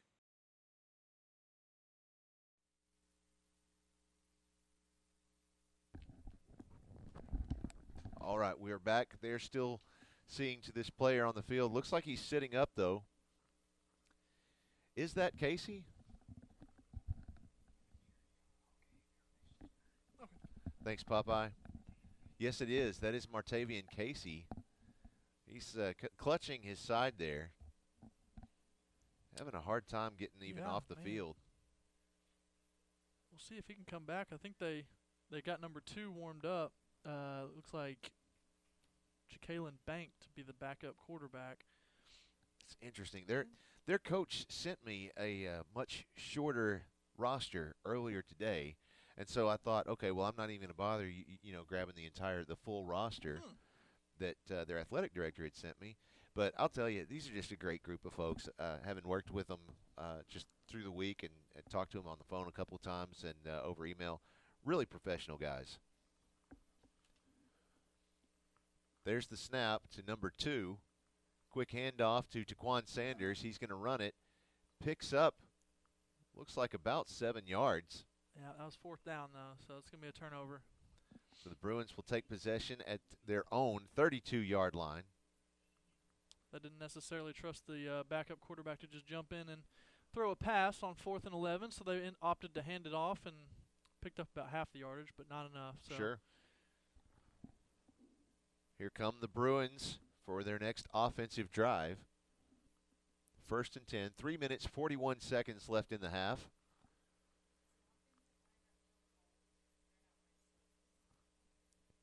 Looks like they started with the old traditional IJK package, isn't that what it used to be called? Mm-hmm. But they moved out.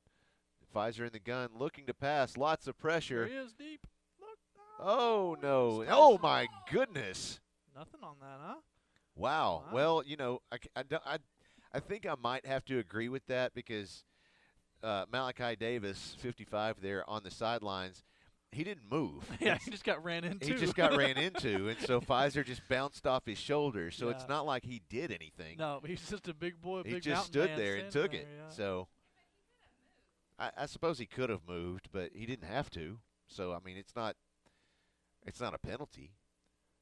2 receivers on the right, 1 on the left, 2 in the backfield. There's the snap.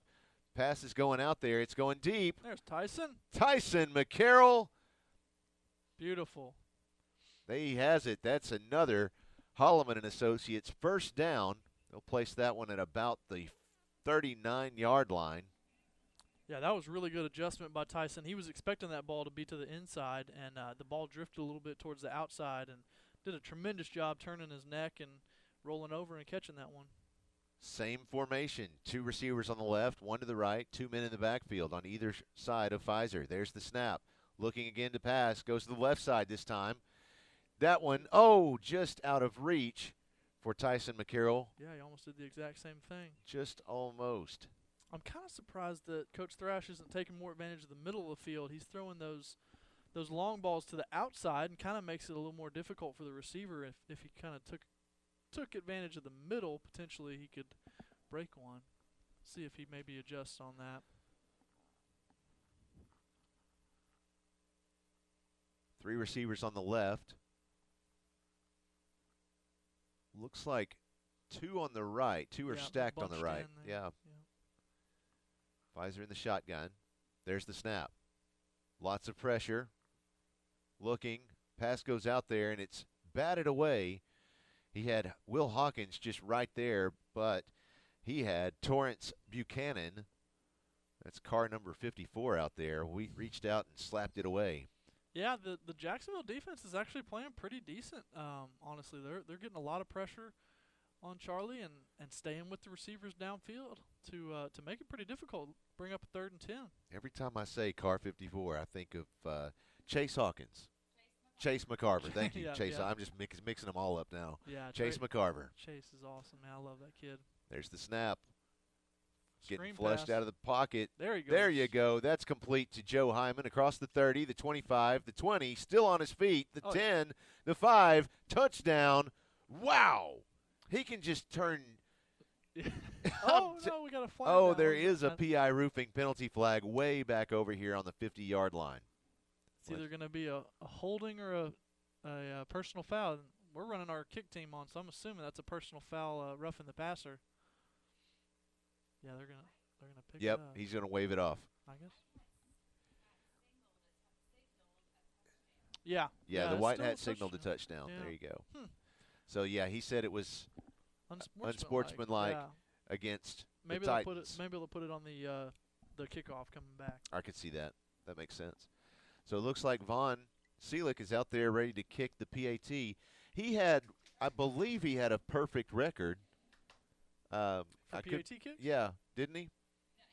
Until last week. Oh, did he miss one last week? No, he did not. Oh. He did not miss it. You go back and watch that game. Oh, Go it back went and watch through. it. It went through. There's no doubt. It went through. Wow. But what happened was you had two referees that looked at each other and where it didn't really, one was expecting the other one to say, no, it was no good. And so they both just kind of stutter-stepped and then walked out and said, no good. But it seems to me rather logical that if you're out there, you have two referees, one on either side of the goalpost. It seems that if you look up and the ball goes left of you, you should hold up your right arm. And then just leave your other arm down and let the other referee look up. And if it goes to the right of him, hold his left arm up. And if you look over there and they both are holding an arm, okay, it's good. Yeah. If they had done that, they would have seen it was fine. But for some reason, they thought it was no good. They called it no good. Wow, yeah. Vaughn came off the field, and he's just holding his arms out, looking at the coach, and he's like, "It was good. It was good. What's the problem?" That's not good. Yeah. Well, yeah, they are going to enforce it here on the kickoff. So, boy, look at this onside kick from the opposite 45. So, I think he's lining up for a copter kick here. So, hopefully, get some good hard spin on it. He's not stepping back away from the line of scrimmage at all. No, he's going to try and hit it sideways. There it goes. Decent kick, but they covered it up well. They did. They received it after about 11 yards. Looks like look at that. Taquan Sanders picking that one up. Yeah. Thank you, Eric. You're going to be kicking yourself. You didn't ask for one of these barbecue sandwiches. I know. Well, I did. I'd had some food on before I came over, so I didn't want to go too hard. All right. I got it.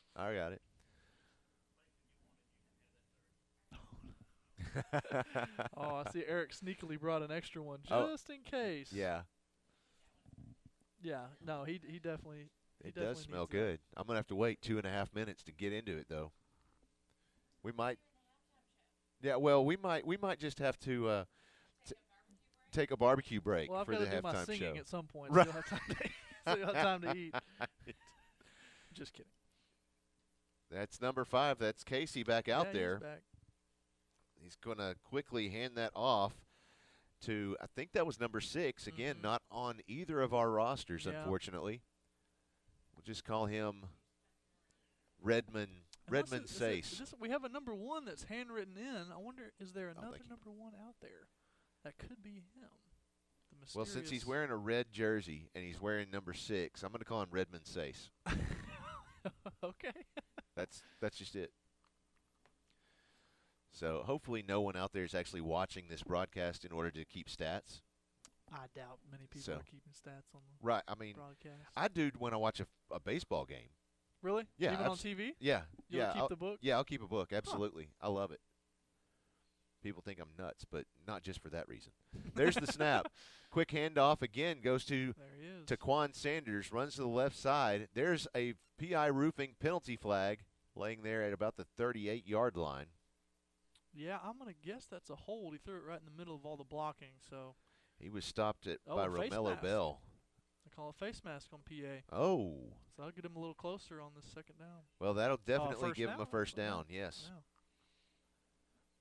Keep marching. Wow.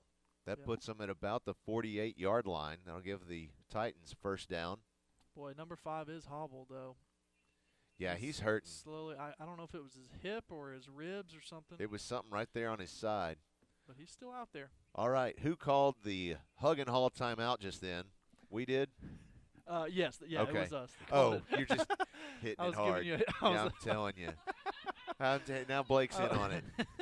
Killing me, guys. I was just filling in for Christina. Well, we've seen several Central Arkansas Mahindra onside kicks, and what they can do for you is Central Arkansas Mahindra can provide you with the latest and best in outdoor power products to make your outdoor living more enjoyable. Combine this wide array of selections with their friendly and knowledgeable staff, and we're convinced they will become your only stop for all your outdoor power needs. They're happy to help you find either the perfect outdoor power equipment, service, or the parts you're looking for.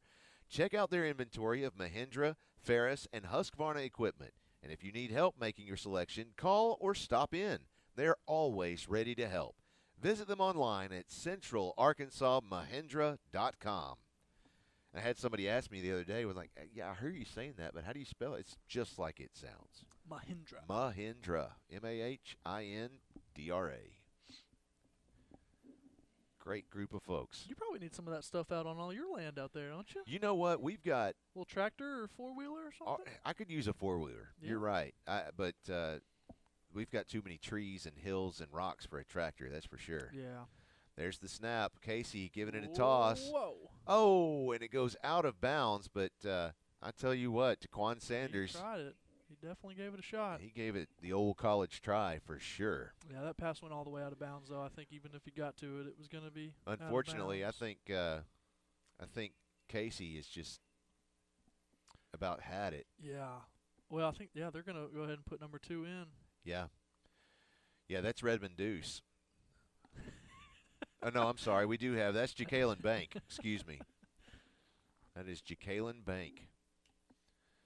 When I lived in Cuba, we lived in a house for a little while. It was 22B. We called it the Double Deuce Bravo. There's the snap. Whoa. Looks like he's – I thought he was going to get tripped up by the ankle. Instead, we first got slowed down by the ankle there by Ben Smiley. Yeah, then Romello and Hunt Harrison finished him off. So that was a TFL. Looks like about 15. 4-yard loss there. Yeah, 3rd and 14. And I think, did the Bruins call the timeout? Romello Bell's actually been invited to come watch a Razorback game. Right, yeah. As a recruiting He's trip. Romello is a huge kid. He's probably 6'5", and he's got a great wingspan. And I think Coach Taylor told me he just turned 16 the other day. Oh, wow. He's still really, really young for being a junior. That's another Hug and Hall timeout on the field. Yep. Let's see if there's anyone else I need to thank today. Of course, we just heard from Ron Jones a moment ago. He says Ron Jones and Charlotte Emery, they offer you a combined 40 years of real estate experience for all of your residential or commercial needs. Whether you're buying or selling, Ron Jones RE/MAX Affiliates Realty is standing by to take your call and schedule a market survey, a consultation at your convenience. For listings or more information, call them at 501-416-3658 or visit them online at ronjonesrealtor.com. Always good to hear from Ron Jones. Let's see. Kirk Crum. He says, howdy, Blake. Great to hear you back in the booth. Watching the game from gate F26 at O'Hare. Go Bruins. That's funny. Yeah, Kurt, he's a great dude. He's a traveler though, man. He's on the move all the time. Right. So I'm sure he's off to the West Coast or something somewhere. Nice. Let's see. Even though we're losing, I still have hope for the Jacksonville team. Let's go Titans. 100. Yeah. Love it. Good to hear from you. Thank you very much. Let's see. Let's see. I'm trying to see. This is Matthew, it looks like. Matthew says 1 vote for not singing. Oh, okay. Well, That's, I appreciate that. It's yeah. 1-0 then, right? Yeah, that is. Yeah. And he says go Will Hawkins. Looks like the ball just came loose. No one saw it. They called him down. Looks like they did call him down. That's going to bring up a long He's slow to fourth get down. up. I'm not sure if he would be getting up. Unfortunately, that is That's our Taquan man Sanders. I Sanders. know it. We can't be having him hurt. I don't want to see him out. And so the Bruins are calling their 3rd timeout to Their conserve. their 3rd Hug and Hall timeout. Right, yeah, let's hammer it hard. There you go. Killing me. Killing me. But, Love yeah, it. so they're trying to save the rest of the time. So we'll have 1:07 once we get, a little bit, maybe closer to a minute when we get this ball back. Is Chris watching tonight? I'm surprised we haven't heard from him yet. My dad? Yeah. Yeah, he Is he- did. He is. He's watching. Okay, I wasn't sure because I figured by now we would have heard something from him about all this hit it hard stuff. Well, he did actually text me after like the first drive and Yeah. was asking about the Don Campbell thing. He was like, "Well, you should explain that to the viewers." I go, "Well, if you would have tuned in on time, Oh, you know, snap. he might have known." Yeah. He So said he clearly showed up about a drive in. he said, "Hey Pop, watch the beginning of the broadcast, hey." Exactly. So, yeah, he was watching. He may have flipped over by now. Okay. Goodness. So much fun. So Yep. next week, let's see, is our first week of the first round of playoffs. We'll be back at home, and I will have Garrett Benson. Yep, that's right. I knew it wasn't right. I almost said Barrett Ginson. And I was like, no, that's not right. That's what he should go by. No. No. So he'll be with me at the Pulaski Academy campus for that one. There's the kick. back to the Bruins. Of course, Bruins not taking that punt. A couple of the Titans don't remember that, so they just were kind of confused. Yeah, so the PA will have 57 seconds to march it down before the half and see if they can get to that 35-point rule. Well, the Titans are doing a fantastic job on defense so far. I mean they really are. I mean, obviously you look at the scoreboard and it's 35-6, but they've made it really hard on the Bruins to move the ball. I mean, they've brought pressure. They've gotten past our offensive line, which, you know, coming into the season, our offensive line, our quarterback and running back was the strength of the team, but they've tested that. Now Pfizer's in the gun. Quick little shovel pass there to Kenny Jordan across the right side. He makes his way across the 35. Looks like he does pick up a Holloman and Associates first down. I missed this one earlier somehow. Happy birthday to Kristen Wyatt, Cub teacher at PA, and Coach's wife. Love her friends at ECS. Nice. Pfizer sends it downfield. That's John Mark Charette. Steps out of bounds right at the 25-yard line. Another back-to-back Holloman and Associates first down. Let's see. No, there is a PI roofing penalty flag at the 35-yard line. I didn't see what that was. That was pretty far away. He told the chains not to move, so it's coming back, I imagine.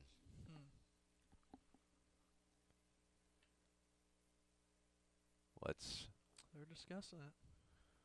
He says, all right, well, we know what it is, guys, but where do you want to eat later? Thinking about those barbecue sandwiches. I'm telling you, it smells good. Personal foul. Personal foul on Jacksonville. Yeah, so they're going to move Marching it on up forward. For 15, yep. So is that a spot foul or is that a dead ball foul? Well, it'll be added on to the end of the run. Okay, so if it was a negative play at any sorts, we would have gone from the line of scrimmage plus 15. But if it's a positive play, they just add on 15 to wherever it is. So, that's going to move us down inside the red zone. Yeah, Jacksonville didn't need that right now. That'll put us clear inside the Caldwell Toyota red zone. If you're interested in becoming a sponsor of PA Live, we're getting ready to ramp up the basketball season. We'll be broadcasting I think it's all of the home games this year, just to make use of, the boys and girls home games. So if you're interested in becoming a sponsor of PA Live for the basketball season, reach out to us at pabruins.tv. You'll find a form right there you can fill out. Here comes Kenny Jordan with the carry. They got to hurry up. The clock's ticking. They don't have any timeouts. Made it just across the 10. Look for him to go into the end zone or out of bounds quickly. 3 receivers on the right, 2 on the left. There's the snap. He rolls out the right side. Pass is going out there, and no, there's a flag. There is. That's going to be probably pass interference. Yeah, 1 second left. So either way, even if the clock was 0, they still would have gotten an untimed down after that. So we'll still have one play regardless. Yes, even after it the is. pass interference. Yeah. But that'll. So they'll move it half the distance? Yeah. Half the distance to the goal. It looks like it was sitting right at the 10-yard line, so it'll put it on the 5. That's a first down for what it's worth. Yeah, well, it won't matter at all. Right. It'll just be one more down before the half. But again, if it was NFL or if it was college, it'd be automatically put down on the 1-yard line. So that's the difference in the high school rule. Interesting. Versus the higher levels.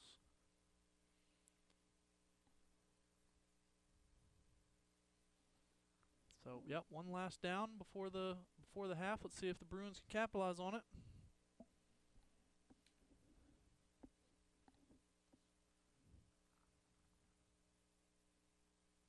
All right, looks like everyone's pulled in tight for this one. Twins stacked on either side.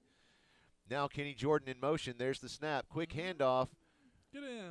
He's in there. Touchdown, Bruins. That's Tyson McCarroll with the carry. Oh, yeah. You got big who is that? Charlie Fisher and Shannon McDaniel out front? I think so. Got to give them some props on that. Doing a great job.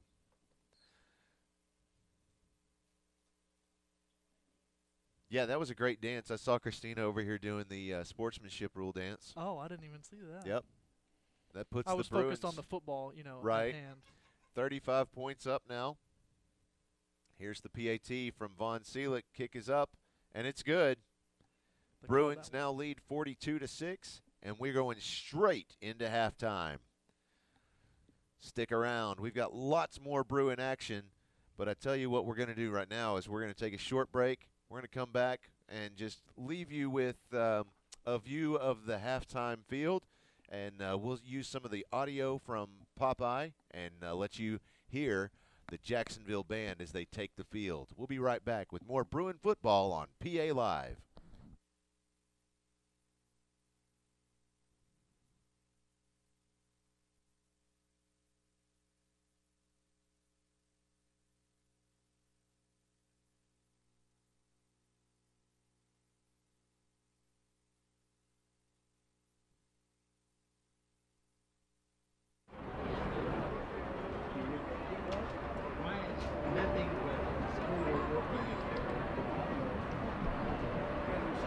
That's not a new scoreboard. That's the same old scoreboard.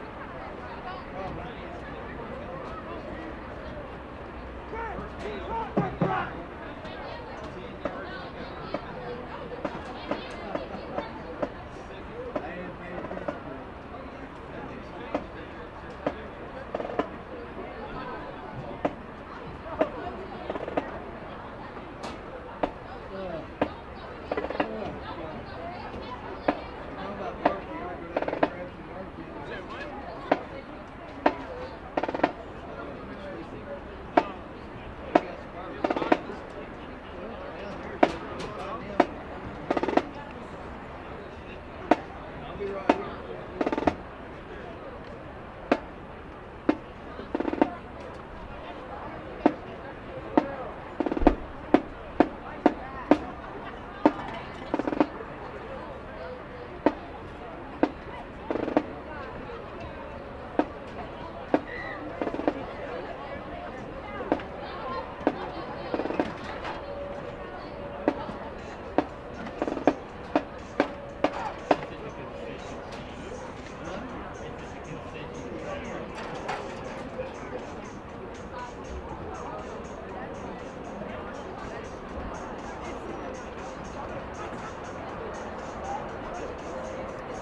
any? What? Is this helping any? Where'd you brought him up here? But this helps even more. Put my fingertips in here.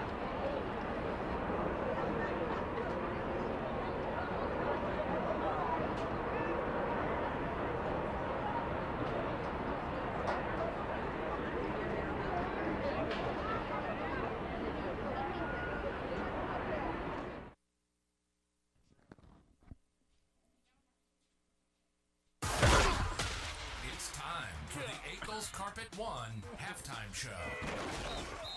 At Ackles Carpet One, we make it beautiful. For less. Visit them online at aclescarpet1.com. I'm good. Thank you very much. Welcome back to the Ackles Carpet One halftime show. We've been joined by Berkeley Courtney Moore and Grant Swindle hanging out up here trying to get a little warmer in the press box. Berkeley doing a great job as our sideline reporter this year. So much fun.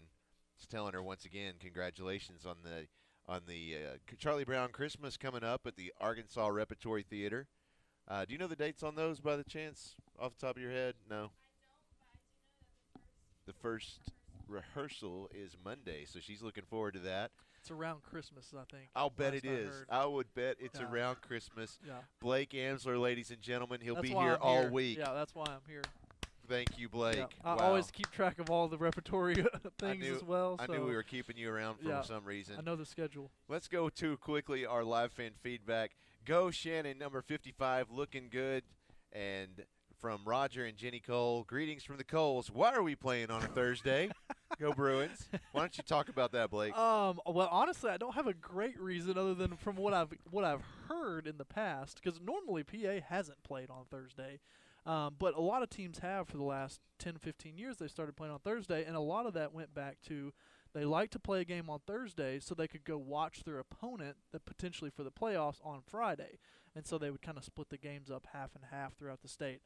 Again, I don't know if that's the true reason now, because we were kind of talking before of like everyone's on huddle now, so all the video gets moved electronically through, instantly over the internet to where there's not really that much need for coaches to go out and scout a game when it's easily movable throughout the internet. Sure. So, Well, and Coach Wyatt told me when when we spoke about it, he said that it was basically it's an opportunity to give them a little bit more time to practice to get ready for the playoffs. Yeah, and that could be part of it too, an extra day to prepare.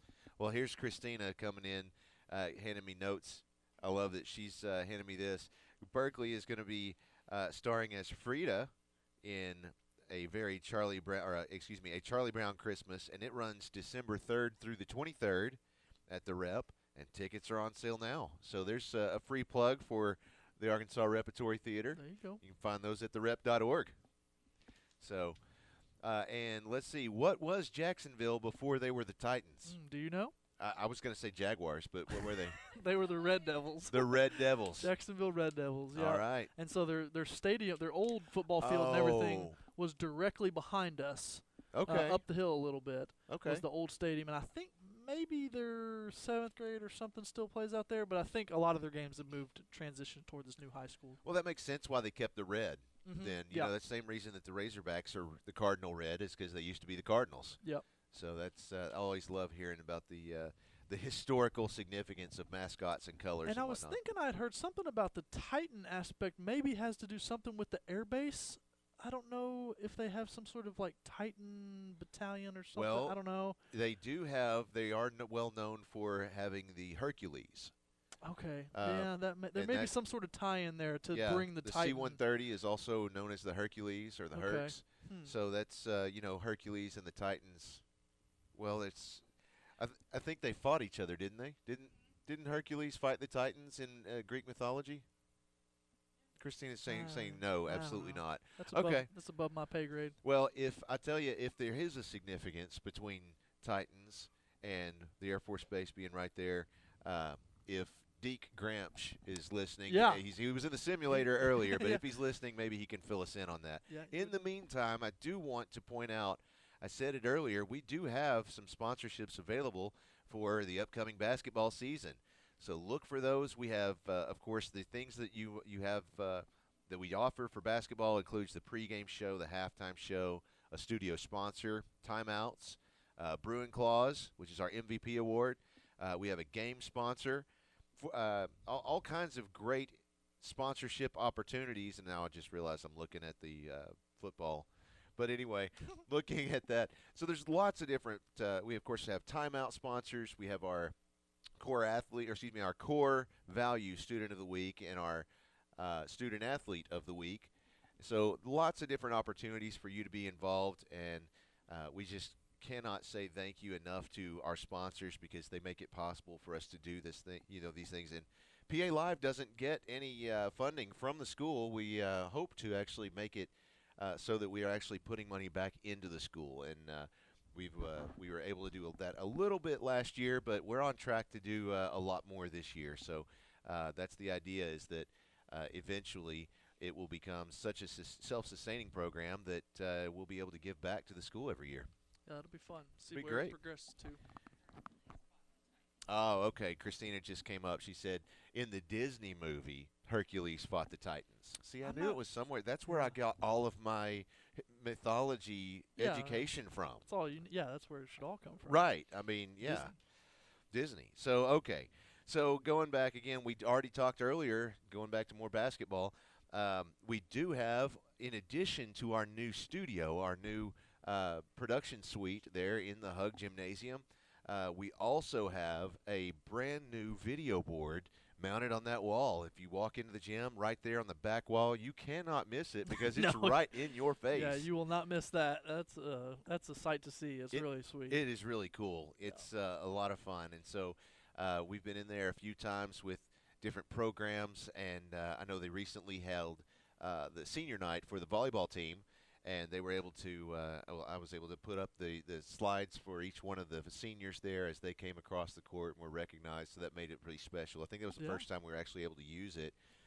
In beautiful HD quality. Yeah, sure. it's fantastic. So looking forward to that.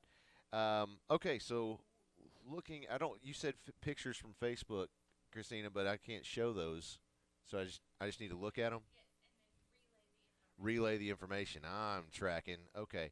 So let me go back to where you handed me those, and let's see what we have to talk about here. Senior Harrison McCarty, son of Mark and Jennifer McCarty, earned the highest possible ACT composite score of 36. Woo! That's awesome. Yeah. On average, less than 0.5% of test takers earn a 36. Of the 2021 U.S. high school graduating class, only 4,055 out of the more than 1.3 million graduates who took the ACT earned a perfect score. In addition to this, Harrison has also been identified as a commended scholar for his performance on the PSAT. We are so very proud of Harrison's accomplishments. Well, he better be a commended scholar. I mean, he's got No a perfect kidding. score. I love it. That is awesome. It's awesome. How about this? Oh, she says, let's see, was I supposed to read this multiple choice thing here? Nope, doesn't give me the answer. So the question was, why don't let's play this game. Christina's going to look it up.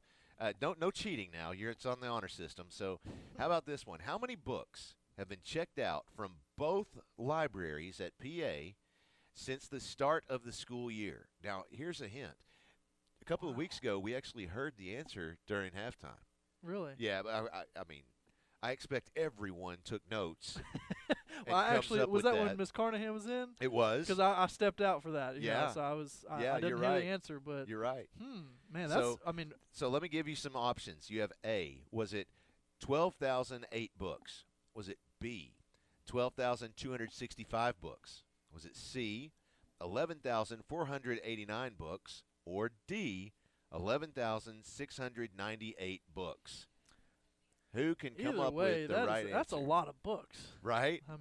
I mean, you go to Pizza Hut and you're eating for life, baby. You remember the Bookathon?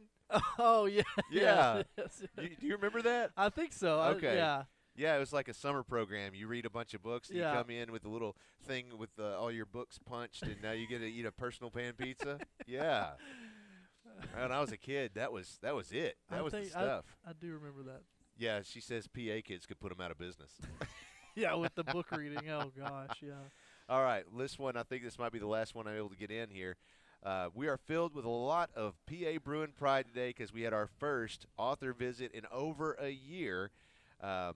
This was a couple days ago, and our guest was 2011 graduate and New York Times best-selling author Ayanna Gray.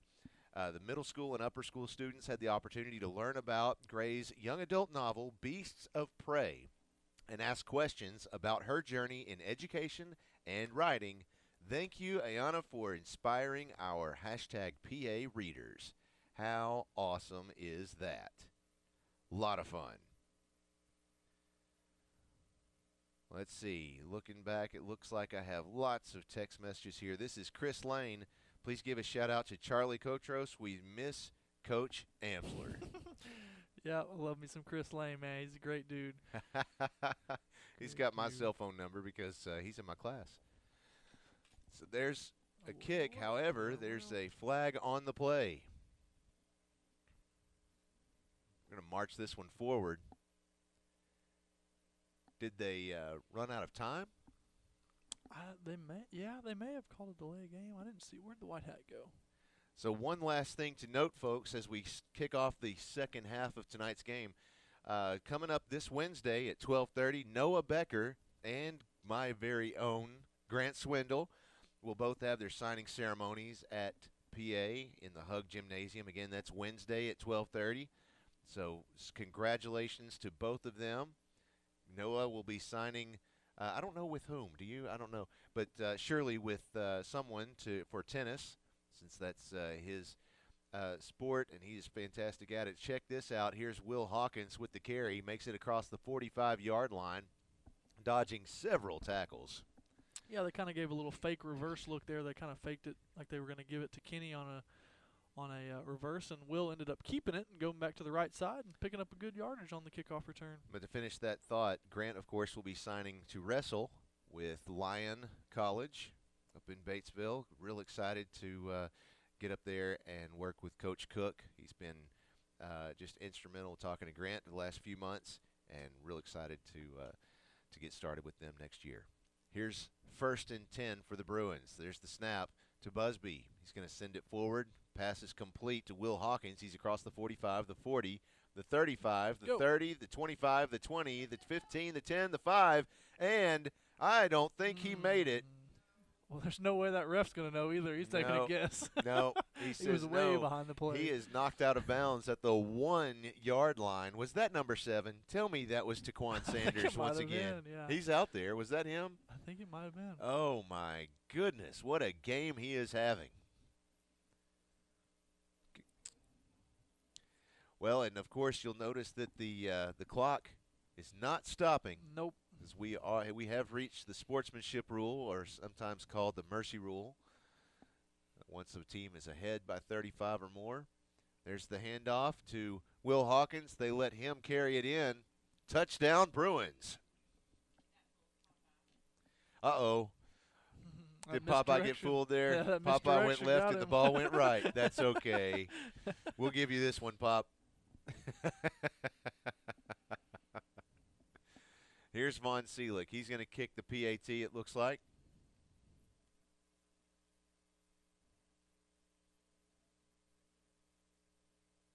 "17 seconds on the play clock. There's the snap. The kick is up, and the kick is good.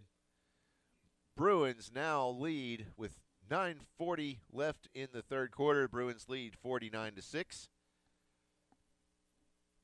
We'll get this one back over. Almost said to the Red Devils. I didn't even know that until seconds ago. So how about that? Hey, as long as they're not the Jaguars anymore. Right. As long as I don't call them the Jaguars, I guess it's excusable. Let's see, Stephanie Brock. Where can we find an updated roster with the 9th graders on it? Any idea? Go Bruins. I would imagine you could find that. I would look at Scorebook Live. I would look at Max Preps. Check there.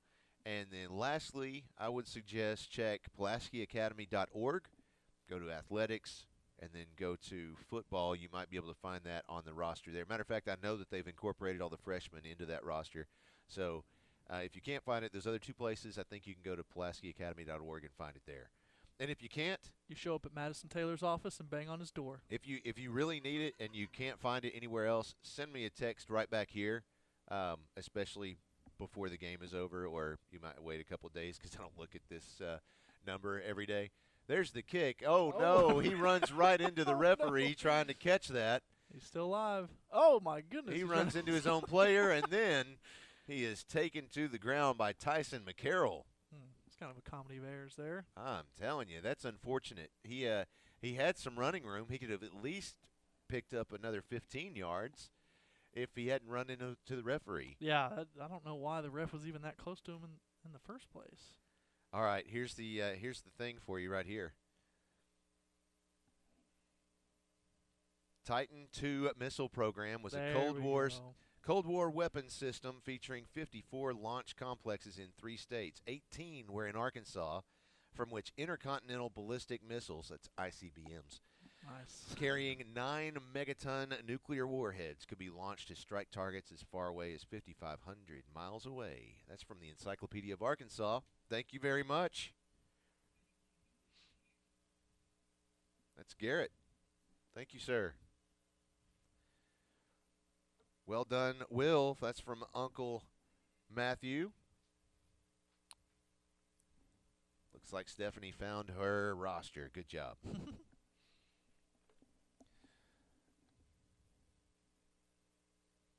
Here are the Titans. 2nd down. About 5 yards to go. There's the snap. Quick handoff. That's Redmond Sace with the carry. He is brought down after, let's see. Mason Schick was back there. Looks like about a 4-yard loss. That'll bring up 3rd down, 9 yards to go. Yep, good penetration there by Mason, and just got him right when he got the handoff. Wasn't any room to go. Christina, can you turn down Blake's headset just a touch? Now I'm too loud for you. No, I'd had her turn down your headset because you're not loud enough. Oh, I got you. I figured maybe you were overhearing yourself. No, it wasn't too bad. I guess I was just being quiet. There you go. You're fine. All right, here comes the next play. There's the snap. It's a high snap, but he controls it. Quick handoff goes to Taquan Sanders. He's up the left side, but is stopped immediately by, let's see, that is Joseph Osmond. Yeah, we haven't called his name a lot. I think it's kind of because they've been running towards the outside mostly. They've kind of compacted in with their formations and ran outside, and just doesn't really give the middle linebacker not much room to make a tackle. I'm going to draw your eyes, Blake, over to the sideline. Look who is over there putting on their helmets and strapping up. Uh-oh. Looks Those like freshies. Looks like some freshies. Oh no. Fresh meat. Yeah, Coach Lucas. There's the snap. Coach Lucas is giving a little pep talk to get him going. Nice little bounce there on the punt. Yeah. It's going to roll to about the 40-yard line, 41. And that's where Taquan Sanders will down it. The Bruins will pick it up. We probably won't see the freshman just yet. We'll probably keep some of the main staples in for a little bit longer, and then maybe towards the 4th quarter we'll see those freshmen pop in there.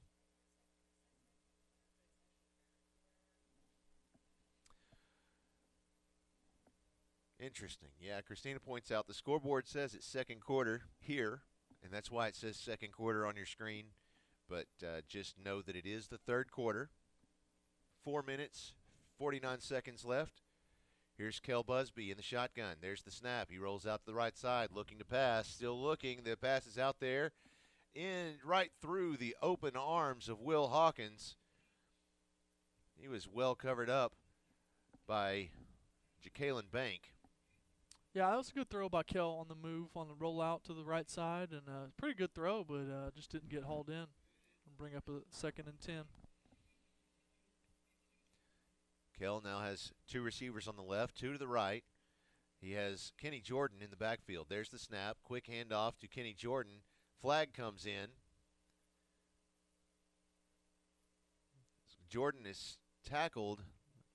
We'll We'll see what the flag does, but right now it looks like a 4-yard tackle for loss. Let's see what this PI roofing penalty flag is all about.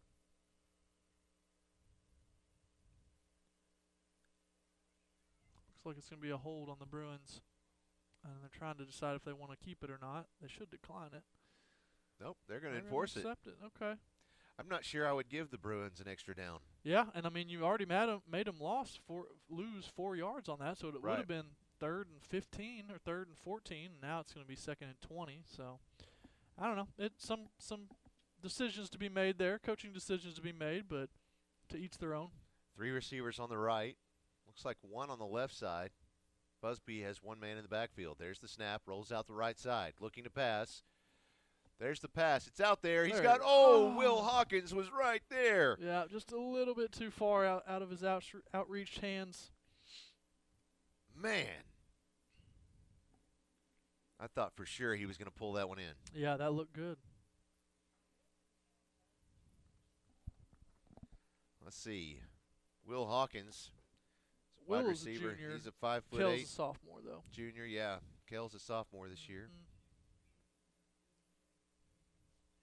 Kenny's going to take the snap. We'll see if he hands it off or keeps it himself. That's going to be a handoff to Busby. Looking back. Screen pass coming back. Back to Kenny Jordan. Across the 30, the 40, the 50.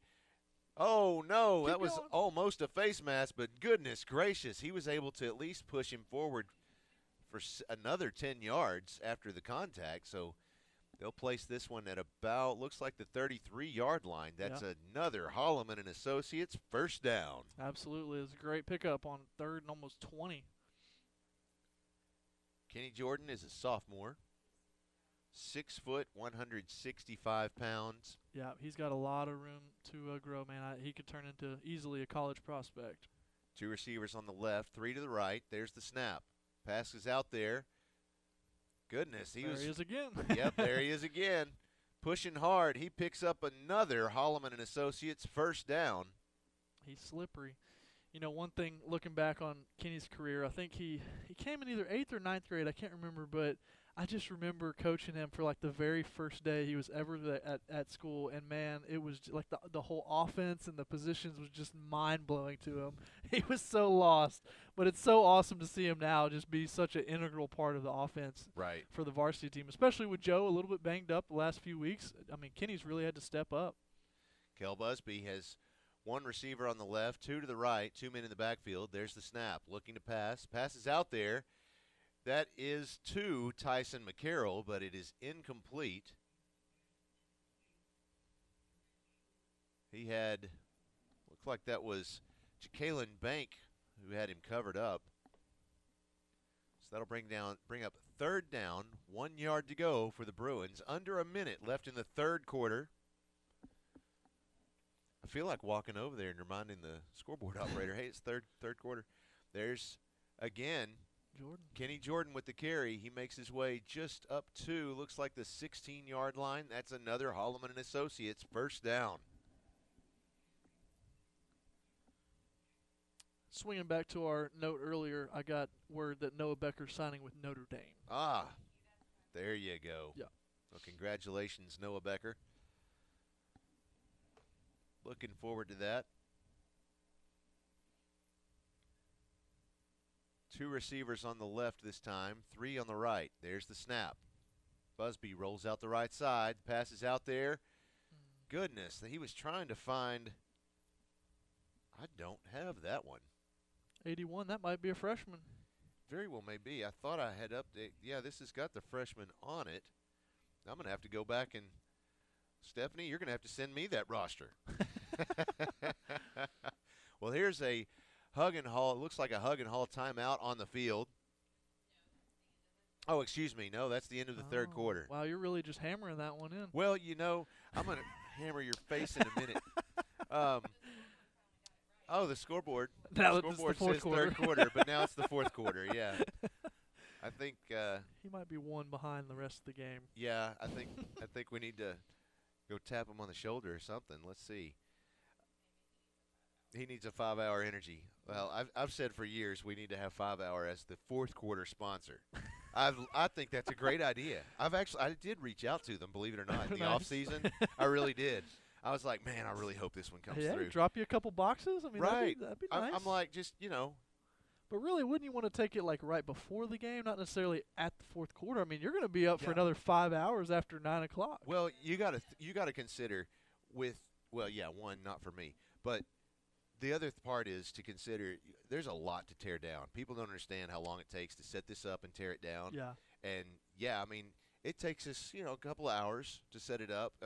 Granted, it doesn't take quite as long to tear it apart, but it'll be at least another hour. Once we get everything loaded in the car, it's an hour and a half, easy. So instead of, what is a game? Typically about 3 hours. Yeah. Usually, mercy rule turns it into two and a half. Yeah.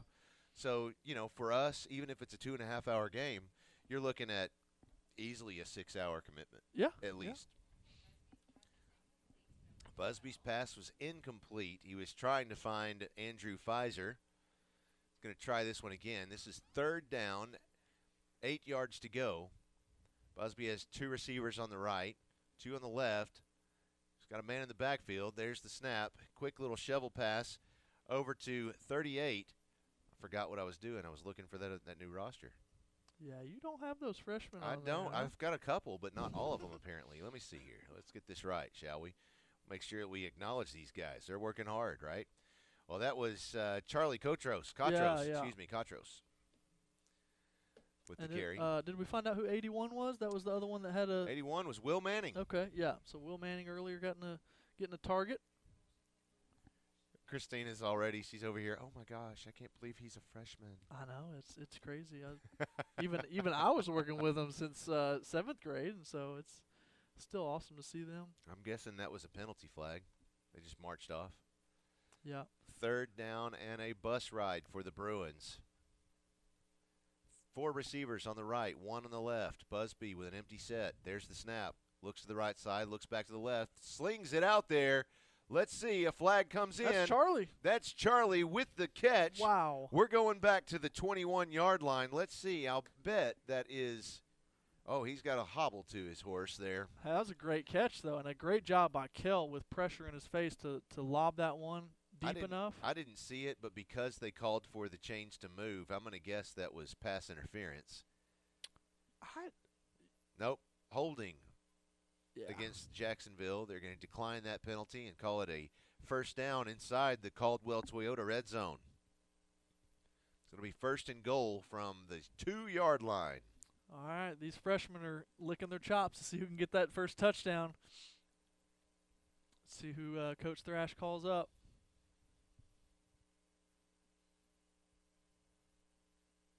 Kell in the shotgun. There's the snap. Kell's going to keep it He's trying to himself. keep it. And that is not happening. He is going to be forced to the ground by several of the Titans. Trying to see. That included Maurice Beard and a few others. 2nd and goal. So let's try something different. Got a lot of new names out there. You've got Connor Coldren. Yep. On the right side. There's the snap. Rolls out to the right side, looking to pass. Lots of pressure. He might keep this one. He picked up a couple of yards. He's going to be short, though. Goodness gracious. He took a pretty decent hit from Armani Carroll. Yeah, Kell popped right back up, though. I think he'll be all right. 3rd and goal from the 2.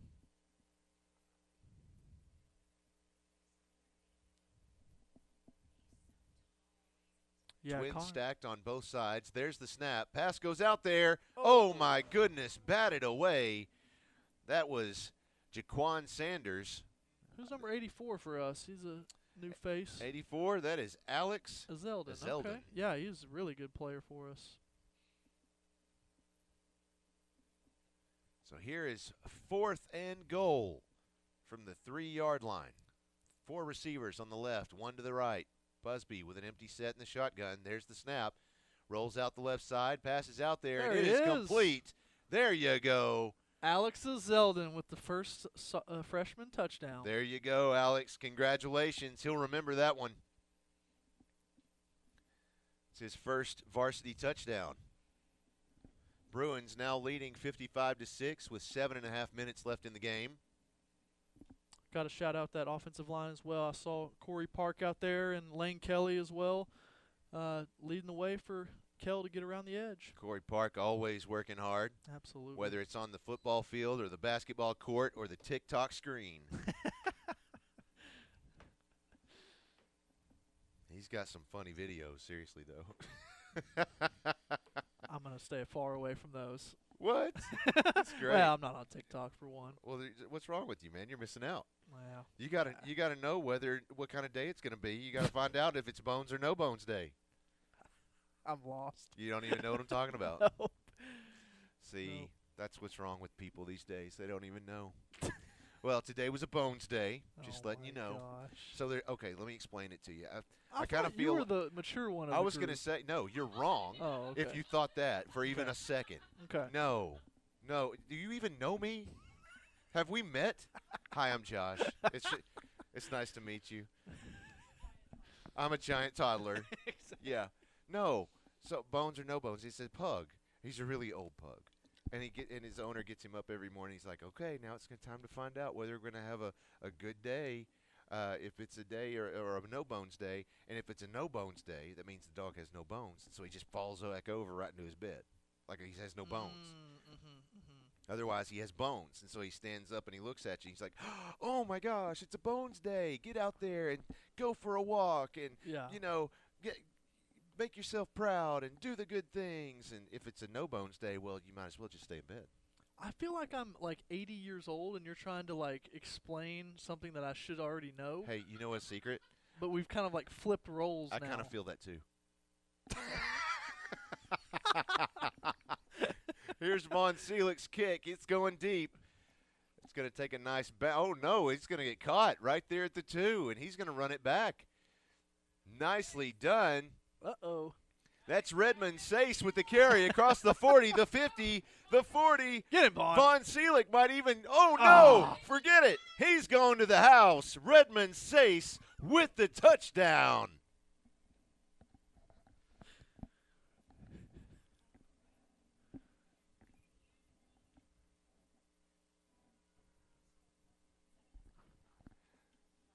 Congratulations to him.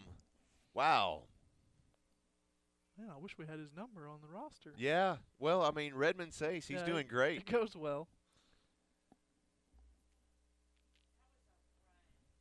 Seriously, though, if somebody knows his name, if you're a Jacksonville Titans fan yeah. and you know number 6, tell me his name. I need to.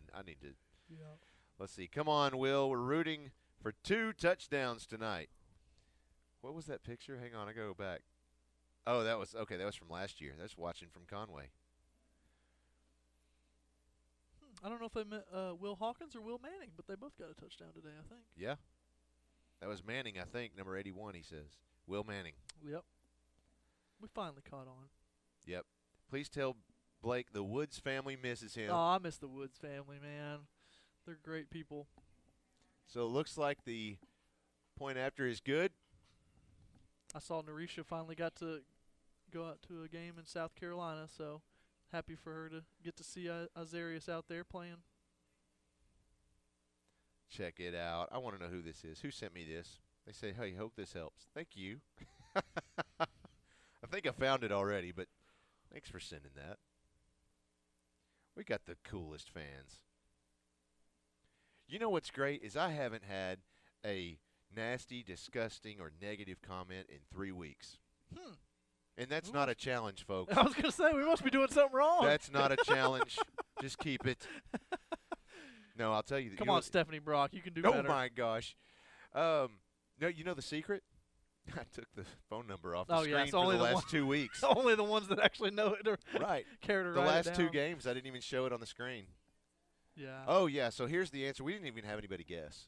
The answer to how many books were checked out, it was actually the most of all of those. It was B. 1,265 books checked out. 12,000. 12,000. Excuse me, what did I say? 1,200? 12,265 books. Man, that is a lot of books. Isn't that crazy? Miss Carnahan's probably over there just scanning them in and out. Oh, yeah. To bump yeah. the numbers up. check out chicken, check out chicken. Just Look at that. Here Uh-oh. comes a kickoff Does he return. have one of his own? Go Kenny. Kenny. He's across the 45, the 40, the 35. A little stutter step, and he's going to keep going. Pick up another 10, and is finally stopped inside the Caldwell Toyota red zone at the 19-yard line. So PA fires back with their own kickoff return. Goodness gracious sakes almighty. Pushing his way to the touchdown zone. Yeah, absolutely. I still think we need to have some T-shirts made up that say PA Live, welcome to the touchdown zone. Yeah. Well, do you know the story about that? It was a couple of years ago. I think you told me the first game. A couple of years ago, I said that accidentally, and You I just just got in the zone. rolled with it. The touchdown zone. Two receivers on either side. Oh, was that Katros again? That is Katros again with the carry. Let's see. He's That's a in. touchdown, Bruins. Wow, that was a quick answer. Yep. Nice kickoff return. Turns right into it. And I also saw, is that Brandon Cobb at a quarterback, 43? I think that is. I yeah, think so you Brandon, might be right. Brandon Cobb was the one that handed it off. So the full-on junior high team out there. Wow. Putting one together. Under 2 minutes left in the game. Got a minute, 15 seconds. Here comes Von Seelig, the next PAT. There's the snap. The kick is up. The kick is good. They called that one right. Yeah. Yeah, that one last week, that was just brutal. I'm not sure who won that game, whether it was PA or the officials. Yeah, I did hear about the officiating mess. Whew. That was it was something. That whole thing, yeah, the whole thing was a mess. From the player that was ejected that came back into the game. Oh man, Yeah. I didn't even hear about that. He had two personal fouls and wasn't targeting, but after his second one, of course, he's removed from the game. Right. Came back out to receive the onside kick. Huh. That is wild. Talking to me? Oh, okay, good to go. Yeah, their kicking team was on. Wow, that's a weird way to end a football game. That is going to be it. 10 seconds are going to count off, and everybody gets to go out and shake hands. Bruins win this one 63-14, and we're heading to the playoffs. Absolutely. Even though on the scoreboard it still says third quarter, that's right. It is, in fact, the fourth quarter. So we will be at home the next 2 weeks at least, assuming PA keeps winning. The Harrison Goblins coming to town. That's going to be fun. That was an interesting game a couple of years ago. Or was it a couple of years ago? Or was that just last year? Well, last year we played them. We played them at Harrison, right? Yeah, we've played them for the last 4 years, I think. Wow. In the playoffs, and what's funny is they've lost to us 4 years in a row in the playoffs. So a senior class had lost to PA in the playoffs Every 4 years year. in a row. That's brutal. Yeah, so That's brutal. I know I think they might be down on talent a little bit this year. They're usually more of a 1 or 2 seed out of the West. Sure. So they've gotten the 4 seed, but I think there's going to be some bad blood there that they're going to want to repay. I don't doubt that at all. That's going to be a fun one. So I tell you what. Oh, you took that off? Okay, that's fine. You can leave it off. That's fine. I was just going to be fancy. In the meantime, let's see. Let's look back at this game and tell me who do you think is worthy of the Bruin Claw for tonight? We are on this camera now. There we go. Okay. We'll just turn around. As far as Bruin Claw, there wasn't anyone that super stood out, I don't think. But if anything, we called Kenny Jordan's name over and over Seriously. and over. Especially, I think, probably more so in the second half. Yeah.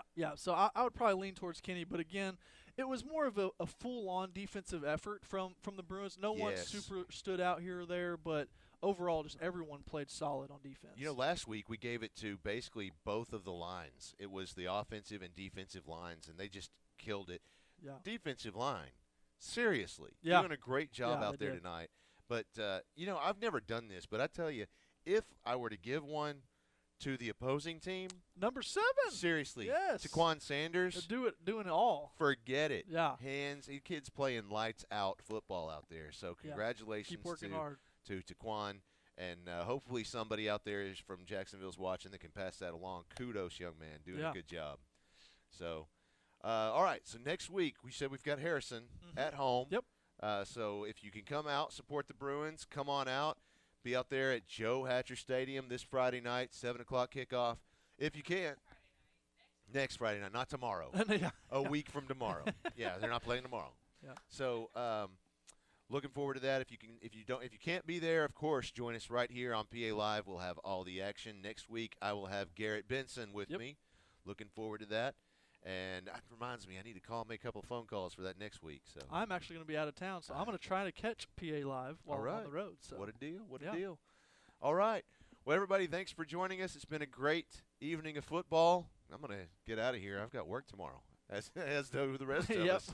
So let's call it a night. Thanks for watching. We'll see you next time. Good luck. Good night. 73.